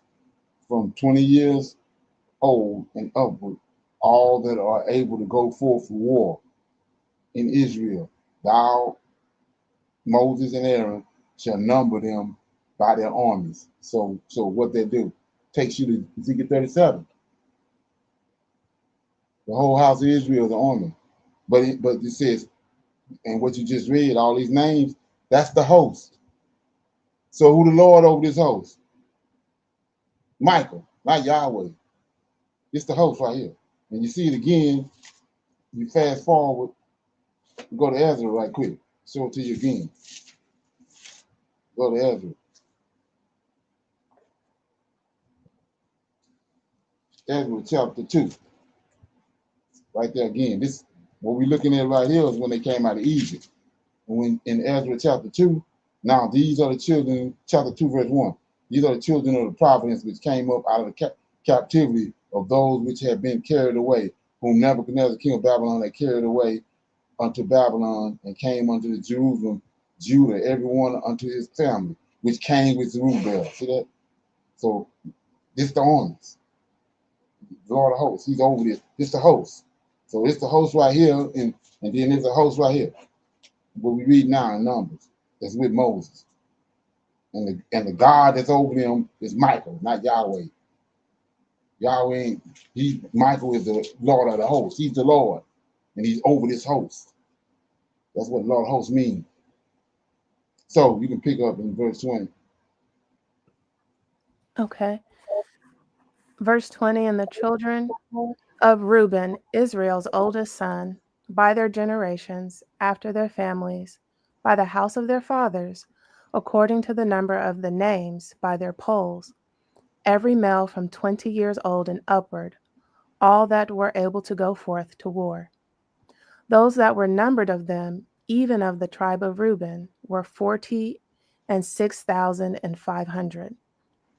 Of the children of Simeon, by their generations, after their families, by the house of their fathers, those that were numbered of them, according to the number of the names, by their polls, every male from 20 years old and upward, all that were able to go forth to war. Those that were numbered of them, even of the tribe of Simeon, were 59,300. Of the children of Gad, by their generations, after their families, by the house of their fathers, according to the number of the names, from 20 years old and upward, all that were able to go forth to war. Those that were numbered of them, even of the tribe of Gad, were 45,650. Of the children of Judah, by their generations, after their families, by the house of their fathers, according to the number of the names, from 20 years old and upward, all that were able to go forth to war. Those that were numbered of them, even of the tribe of Judah, were 314,600. Of the children of Issachar, by the generations after their families, by the house of their fathers, according to the number of the names, from 20 years old and upward, all that were able to go forth to war. Those that were numbered of them, even of the tribe of Issachar, were 50,004,400. Of the children of Zebulun, by their generations, after their families, by the house of their fathers, according to the number of the names from 20 years old and upward, all that were able to go forth to war. Those that were numbered of them, even of the tribe of Zebulun, were 57,400. Of the children of Joseph, namely of the children of Ephraim, by their generations, after their families, by the house of their fathers, according to the number of the names, from 20 years old and upward, all that were able to go forth to war, those that were numbered of them, even of the tribe of Ephraim, were 40,500. Of the children of Manasseh, by their generations, after their families, by the house of their fathers, according to the number of the names, from 20 years old and upward, all that were able to go forth to war, those that were numbered of them, even of the tribe of Manasseh, were 32,200. Of the children of Benjamin, by their generations, after their families, by the house of their fathers, according to the number of their names, from 20 years old and upward, all that were able to go forth to war. Those that were numbered of them, even of the tribe of Benjamin, were 35,400. Of the children of Dan, by their generations, after their families, by the house of their fathers, according to the number of the names, from 20 years old and upward, all that were able to go forth to war. Those that were numbered of them, even of the tribe of Dan, were 62,700. Of the children of Asher, by the generation, after their families, by the house of their fathers, according to the number of the names, from 20 years old and upward, all that were able to go forth to war. Those that were numbered of them, even of the tribe of Asher, were 41,500. Of the children of Naphtali, throughout their generations, after their families, by the house of their fathers, according to the number of the names, from 20 years old and upward, all that were able to go forth to war. Those that were numbered of them, even of the tribe of Naphtali, were 53,400. These are those that were numbered, which Moses and Aaron numbered. And the princes of Israel, being 12 men, each one was for the house of his fathers. So were all those that were numbered of the children of Israel, by the house of their fathers, from 20 years old and upward, all that were able to go forth to war in Israel. Even all they that were numbered were 600,003,550. But the Levites, after the tribe of their fathers, were not numbered among them. For the Lord had spoken unto Moses, saying, Only thou shalt not number the tribe of Levi, neither take the sum of them among the children of Israel. But thou shalt appoint the Levites over the tabernacle of testimony, and over all the vessels thereof, and over all things that belong to it. They shall bear the tabernacle and all the vessels thereof, and they shall minister unto it, and shall encamp round about the tabernacle. And when the tabernacle setteth forward, the Levite shall take it down. And when the tabernacle is to be pitched, the Levite shall set it up, and the stranger that cometh nigh shall be put to death.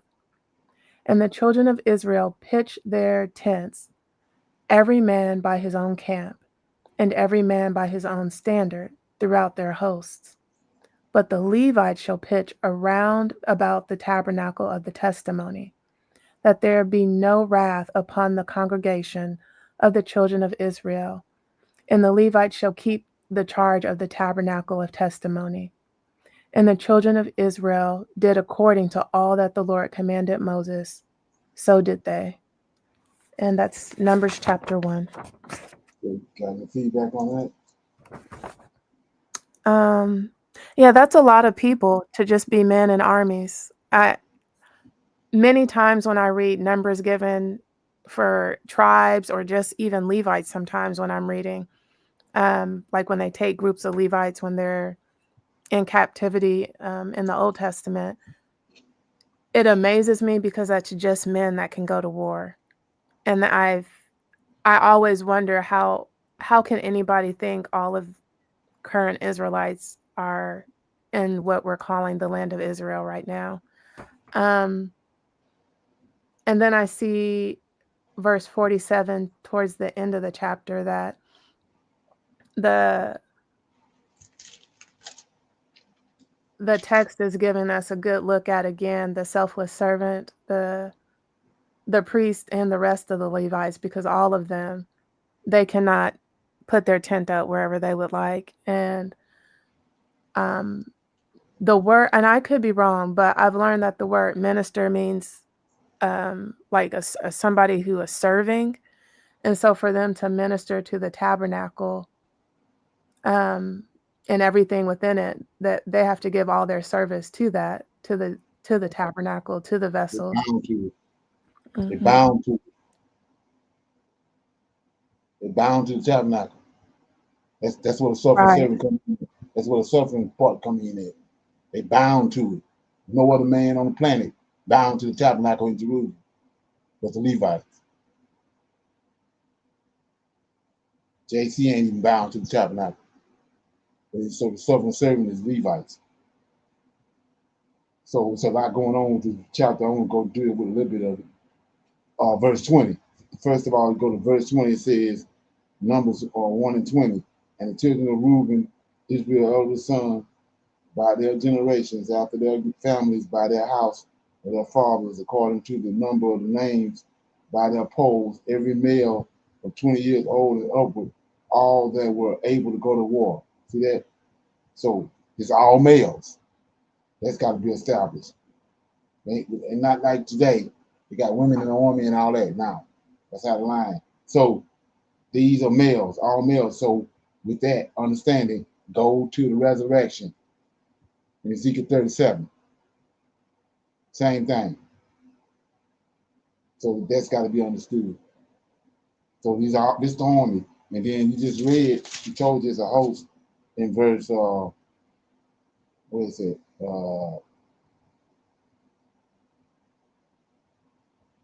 So this the host right here, this army right here, it's just the host. Verse 52 says, and the children of Israel shall pitch their tents, every man by his own camp, and every man by his own standard throughout their host. See that? So that's when you say Lord of hosts, this the host right here. These armies, which the same take you to Ezekiel 37. That's gonna get resurrected. Then the Lord, who the Lord is, Michael. So that's the Lord of hosts. He's the Lord over this host right here. These males. So anyway, then you go to 47. But the Levites, so right here, this is what none people don't deal with. But the Levites, after the tribe of their fathers, were not numbered among them. So go to Ezekiel 37. Okay.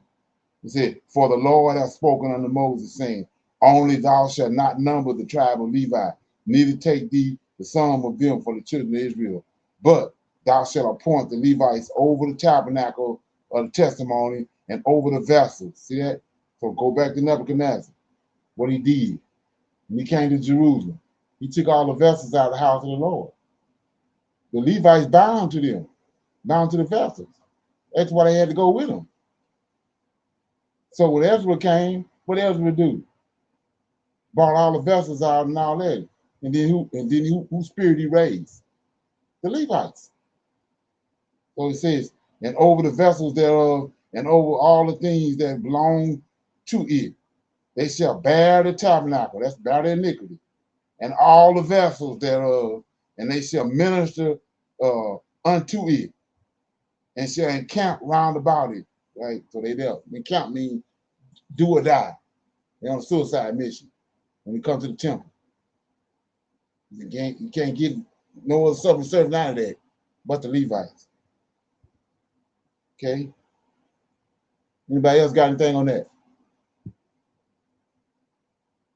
Okay, you want to read chapter 2, AJ?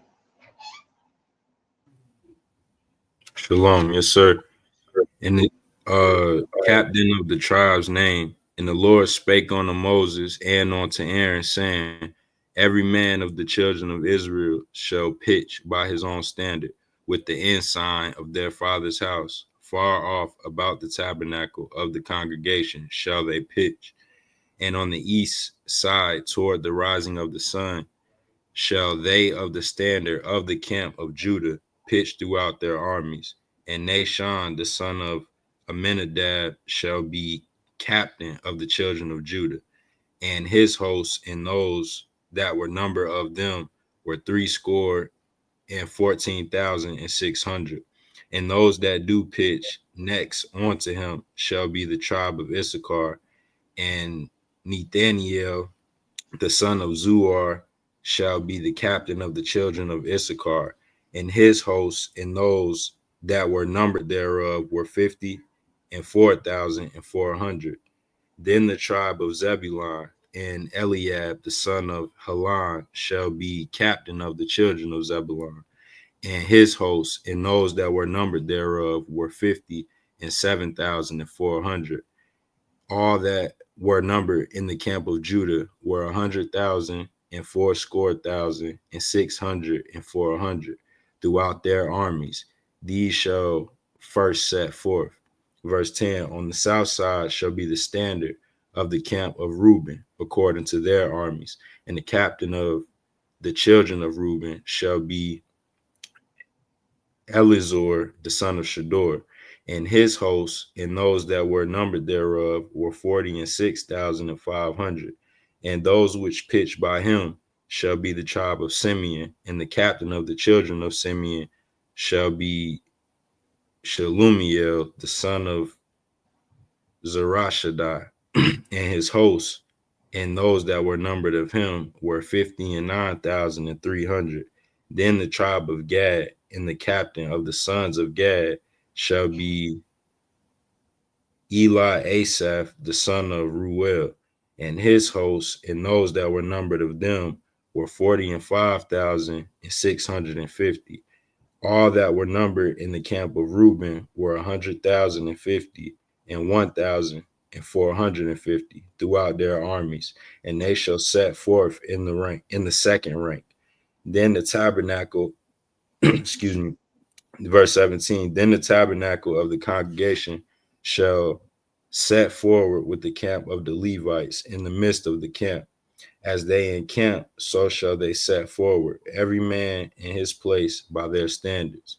On the west side shall there be the standard of the camp of Ephraim, according to their armies, and the captain of the sons of Ephraim shall be Elishama, the son of Ammihud, and his hosts and those that were numbered of them were 40,500. And by him shall be the tribe of Manasseh, and the captain of the children of Manasseh shall be Gamaliel, the son of Pedazur, and his hosts and those that were numbered of them were 32,200.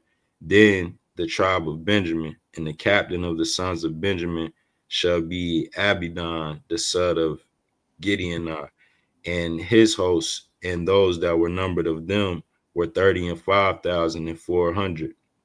And that were number of the camp of Ephraim were 100,800, were 100,000 and 8,000 and 100 throughout their armies, and they shall go forward in the third rank. Verse 25, the standard of the camp of Dan shall be on the north side by their armies, and the captain of the children of Dan shall be Ahiezer, the son of Ammishaddai, and his hosts and those that were numbered of them were 62,700.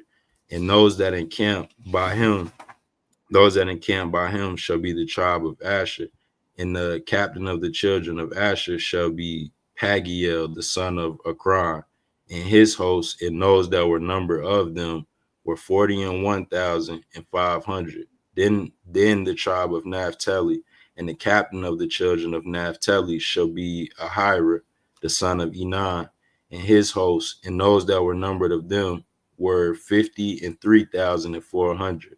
All they that were numbered in the camp of Dan were 100,050 and 7,600.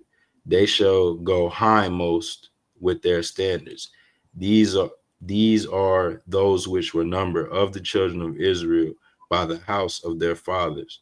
All those that were numbered of the camps throughout their hosts were 600,000 and 600,000, 3,550. But the Levites were not numbered among the children of Israel, as the Lord commanded Moses. And the children of Israel did according to all that the Lord commanded Moses. So they pitched by their standards, so that they set forward everyone after their families according to the house of their fathers. And that is Numbers chapter 2. Shalom. Okay. Got any feedback on that? I just want to say that this is kind of describing to me like a formation, kind of sound like a military formation. Exactly. Yeah, based off what you just said, if you go to verse 19, see what it say, and his host. Right, yes, sir. Okay. Then you go down to verse 21. See that? Right, yes, sir. And his host. And then you go to verse 30, and his host. So you say, what are you talking about? Well, it's more than one host. That's why when you read in the scriptures, say Lord of hosts with an S on it, right? Right, yes, sir. So I'm breaking down the Lord of hosts. Anybody want to know? So this is what it means. Each one of these tribes got a host of men that's able to go to war, 20 years and older. So this is what it means. That's why I say it don't say Lord of hosts. You say Lord of hosts. Only one being. Michael is this. So then you get down to verse 33. I just showed you the host, right? Now here go 33. But the Levites were not numbered among the children of Israel as the Lord. They go to Lord. Commanded Moses. Who commanded Moses? Michael. So they go to the Lord right there. Of the host. It ain't Yahweh. It ain't JC. There it is right there. Okay. And just like we just read in chapter 1, he dealt with the 12 tribes first. Then he came back and he told you about the Levites. So we see the same thing right here in verse 2. I mean, what AJ just read was the 12 tribes. Now, in chapter 3, what I'm going to read, he's going to break down the Levites. Okay? These are the generations of Aaron. See that? The servant. Aaron and Moses in the day that the Lord spake unto Moses in Mount Sinai. And these are the names of the sons of Aaron. So he's going to preach to Nebat and firstborn, and Abishai, and Eleazar, and Ithamar. These are the names of the sons of Aaron, the priests, which were anointed, whom consecrated, which he consecrated to minister in the priest office. And Nebat and Abihu died before the Lord when they offered strange fire before the Lord in the wilderness of Sinai, and they had no children. And Eleazar and Ithamar ministered in the priest office in the sight of Aaron their father. And the Lord spake unto Moses, saying, bring the tribe of Levi near, and present them before Aaron the priest, that they may minister unto him, and they shall keep his charge, and the charge of the whole congregation before the tabernacle of the congregation to the service of the tabernacle. And they shall keep all the instruments of the tabernacle of the congregation, and the charge of the children of Israel to do the service of the tabernacle. And thou shalt give the Levites unto Aaron and unto his sons, and they are wholly given unto him out of the children of Israel. And thou shalt appoint Aaron and his sons, and they shall wait on their priest office, and the stranger that cometh nigh shall be put to death. And the Lord spake unto Moses, saying, so let's look at this, verse 10. This the priest right here, the priest, and it says, verse 10, and thou shalt appoint Aaron and his sons, and they shall wait on their priest office. See that? Aaron and his sons, and the stranger, see that come nigh shall be put to death. See that? Let that ferment. Okay. 11. And the Lord spake unto Moses, saying, and I beheld, I have taken the Levites from among the children of Israel, instead of all the firstborn that openeth the matrix among the children of Israel.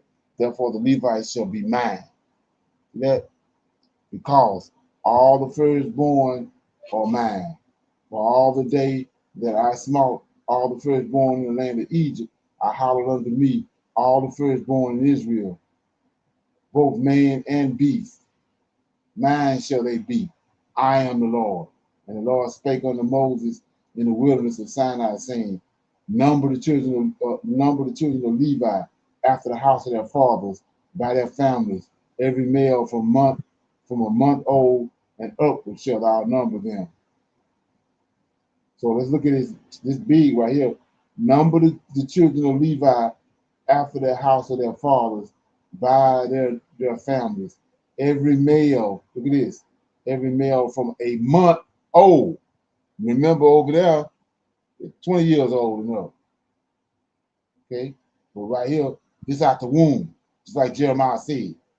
You got me bound up as soon as I came out my mama's womb. Here you go. Number the children of Levi after the house of their fathers by their families, every male from a month old and upward shall thou number them. And Moses numbered them according to the word of the Lord as he had commanded. And these were the sons of Levi by their names, Gershon, Tanak, and Merah. So these are a whole different breed of Negro that we fumbling with right here. So then it says, and these are the names of the sons of Gershon by their families, Libnah and Shema, I'm putting his name, and the sons of Kibar by their families, Amram, Ishar, Hebron, and Israel. All the sons of Merah by their families, Mahalah, Mushalah. These are the families of the Levites according to their house of their fathers. Of Gershon was the family of Libanites, and of the family of the Shemites. These are the families of the Gershonites. Those that were numbered of them according to the number of all males from a month old and upward. Even those that were numbered of them were 7,700 and 500. And the families of the Gershonites shall pitch behind the tabernacle westward. And the chief of the house of the fathers of their Gershonites shall Elisab, the son of Leel, and the charge of the sons of Gershon in the tabernacle of the congregation shall be the tabernacle and the tent, and the covering thereof, and the hangings for the door of the tabernacle of the congregation, and the hangings of the court, and the curtains of the door of the court, which is in the tabernacle, and by the altar round about, and the cords of it for all the service thereof.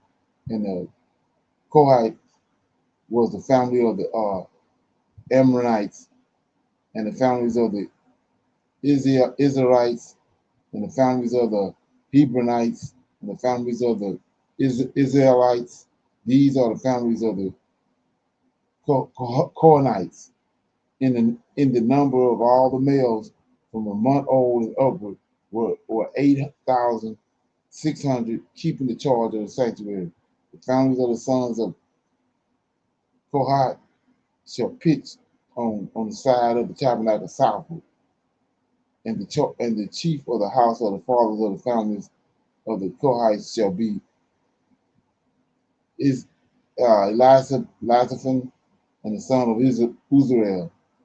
And their charge shall be the ark, the table, the candlestick, the altar, the vessels of the sanctuary wherewith they minister, and the hangings, and all the service thereof. So right here, go back to Nebuchadnezzar. When he came and got all this stuff right here, them Levites had to go with it. 31. And their charge, their charge shall be the ark, the table, the candlestick, the altar, the vessels of the sanctuary wherewith they minister, and the hangings, and all the service thereof. So wherever it go, they got to go with it. Don't care who it is, they come get it. They got to go with it. It says, and Eleazar, the son of Aaron, the priest, shall be chief over the chief of the Levites, and have the oversight of them that keep the charge of the sanctuary. Mariah was the families of the Molites, and the family of the Molites, these are the families of Merah. And those that were numbered of them, according to the number of the males, from a month old and upward, was 6,200.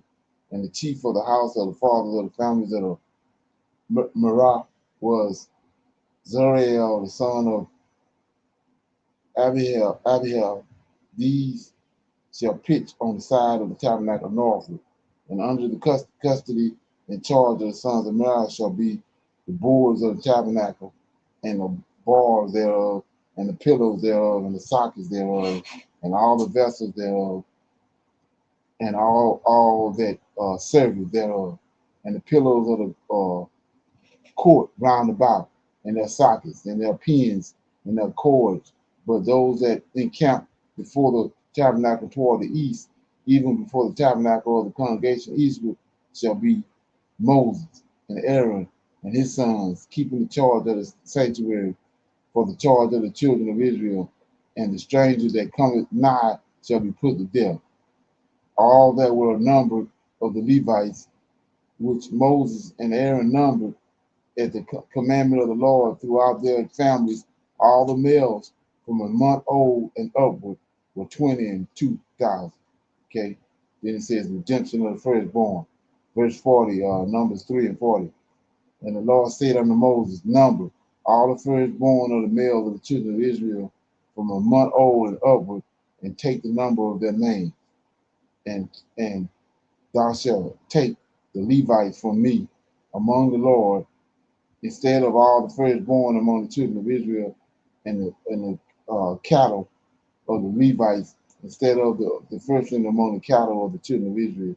And Moses numbered, as the Lord commanded him, all the firstborn among the children of Israel, and all the firstborn males by the number of their names, from a month old and upward, of those that were numbered of them, were 22,213. And the Lord spake unto Moses, saying, take the Levites instead of all the firstborn among the children of Israel, and the cattle of the Levites instead of their cattle, and the Levites shall be mine. I am the Lord. And for those that are to be redeemed of the 213 of the firstborn of the children of Israel, which are more than the Levites, thou shalt even take 5 shekels apiece by the pole after the shekel of the sanctuary, that thou shalt take them. The shekel is 20 gerahs. And thou shalt give the money therewith. The odd number of them is to be redeemed unto Aaron and to his sons. And Moses took the redemption money of them that were over and above them that were redeemed by the Levites of the firstborn of the children of Israel.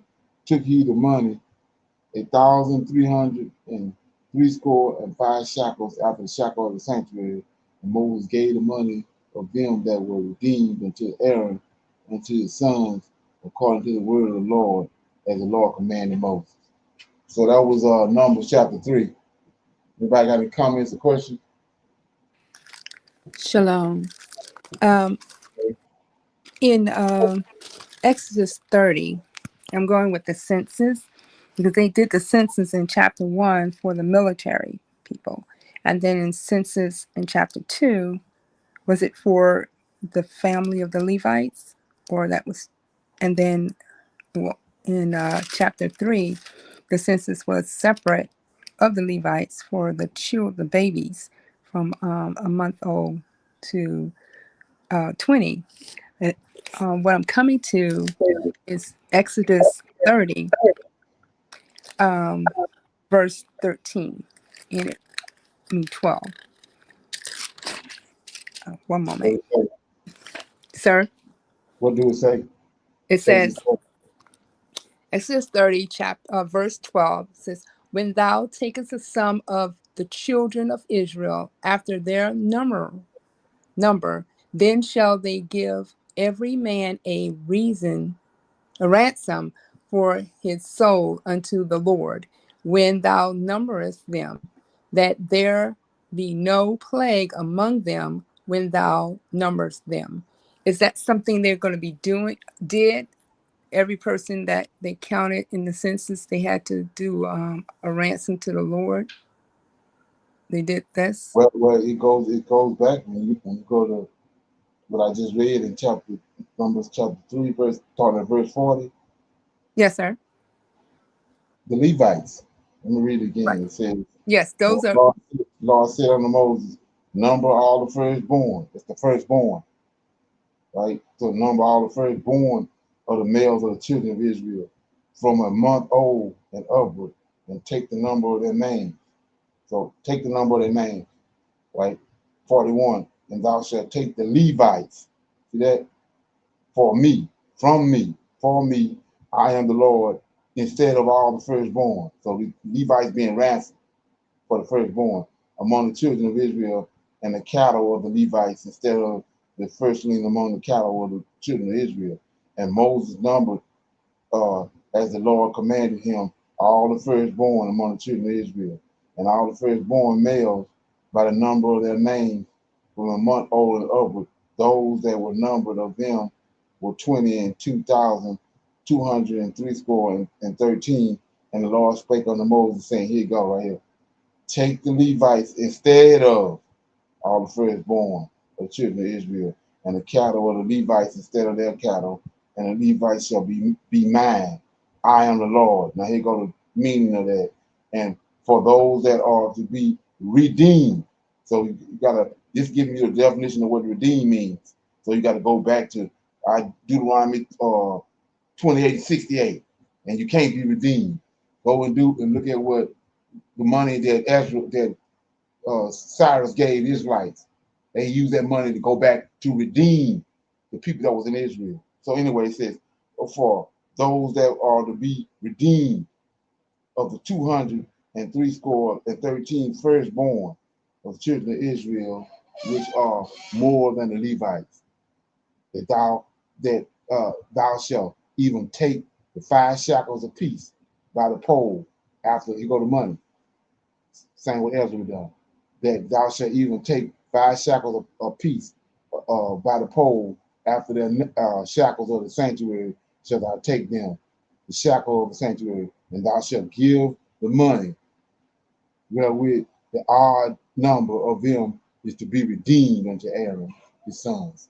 So the money was to redeem the firstborn, but according to the Levites. It's according to the number of Levites. So that's, like I said, points again to who the suffering servant is. So that's the definition of redeem right there, not the definition they got. That they gave us over here in 2025. Okay. Anybody else got anything? Thank you. Yeah, that was our 5 chapters for today. We're gonna pick a scripture and we'll read that scripture and break it down. Anybody got a scripture they want to read? Shalom. I do not have a scripture. I'm just on the stage to respond to what Cheryl was talking about in Exodus 30. If you go to verse 16, it explains, before we read about the atonement in Leviticus, this is before that.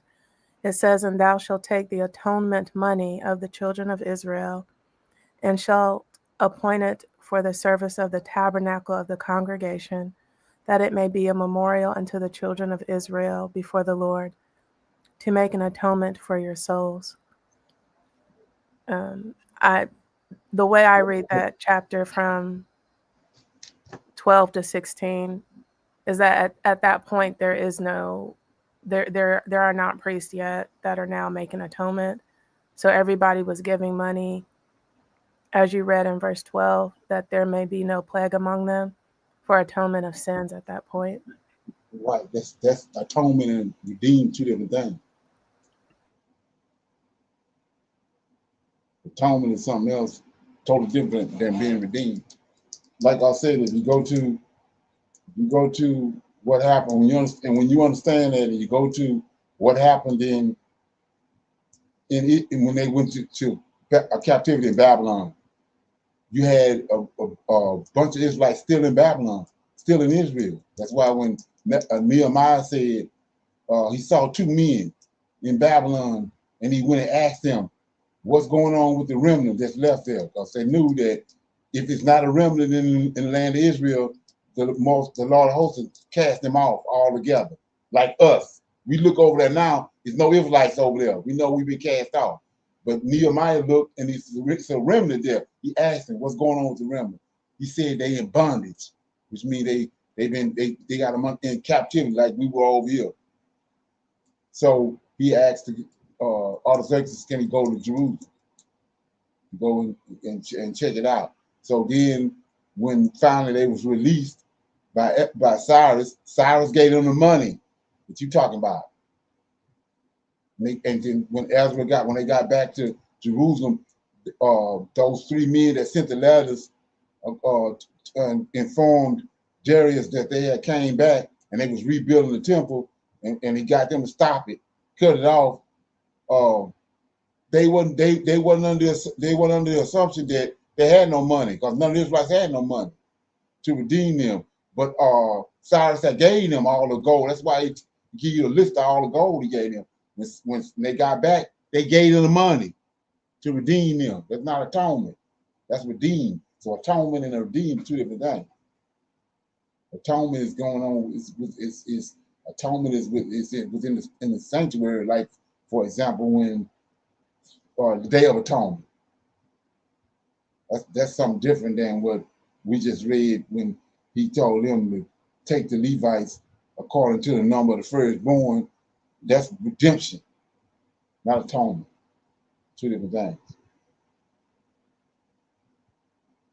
You got to rightly divide that. And like I said over here, we got over here, nobody was able to redeem us. Nobody had the money to redeem us.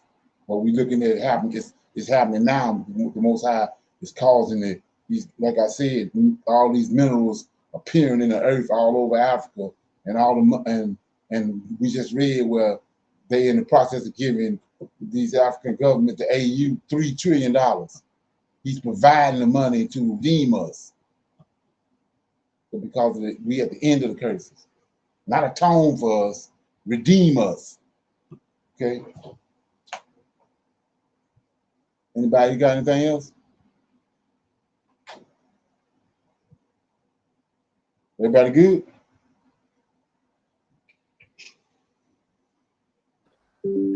Yes. Everybody good? Okay. So with that being said, I'm gonna say shalom, shalom, and another shalom.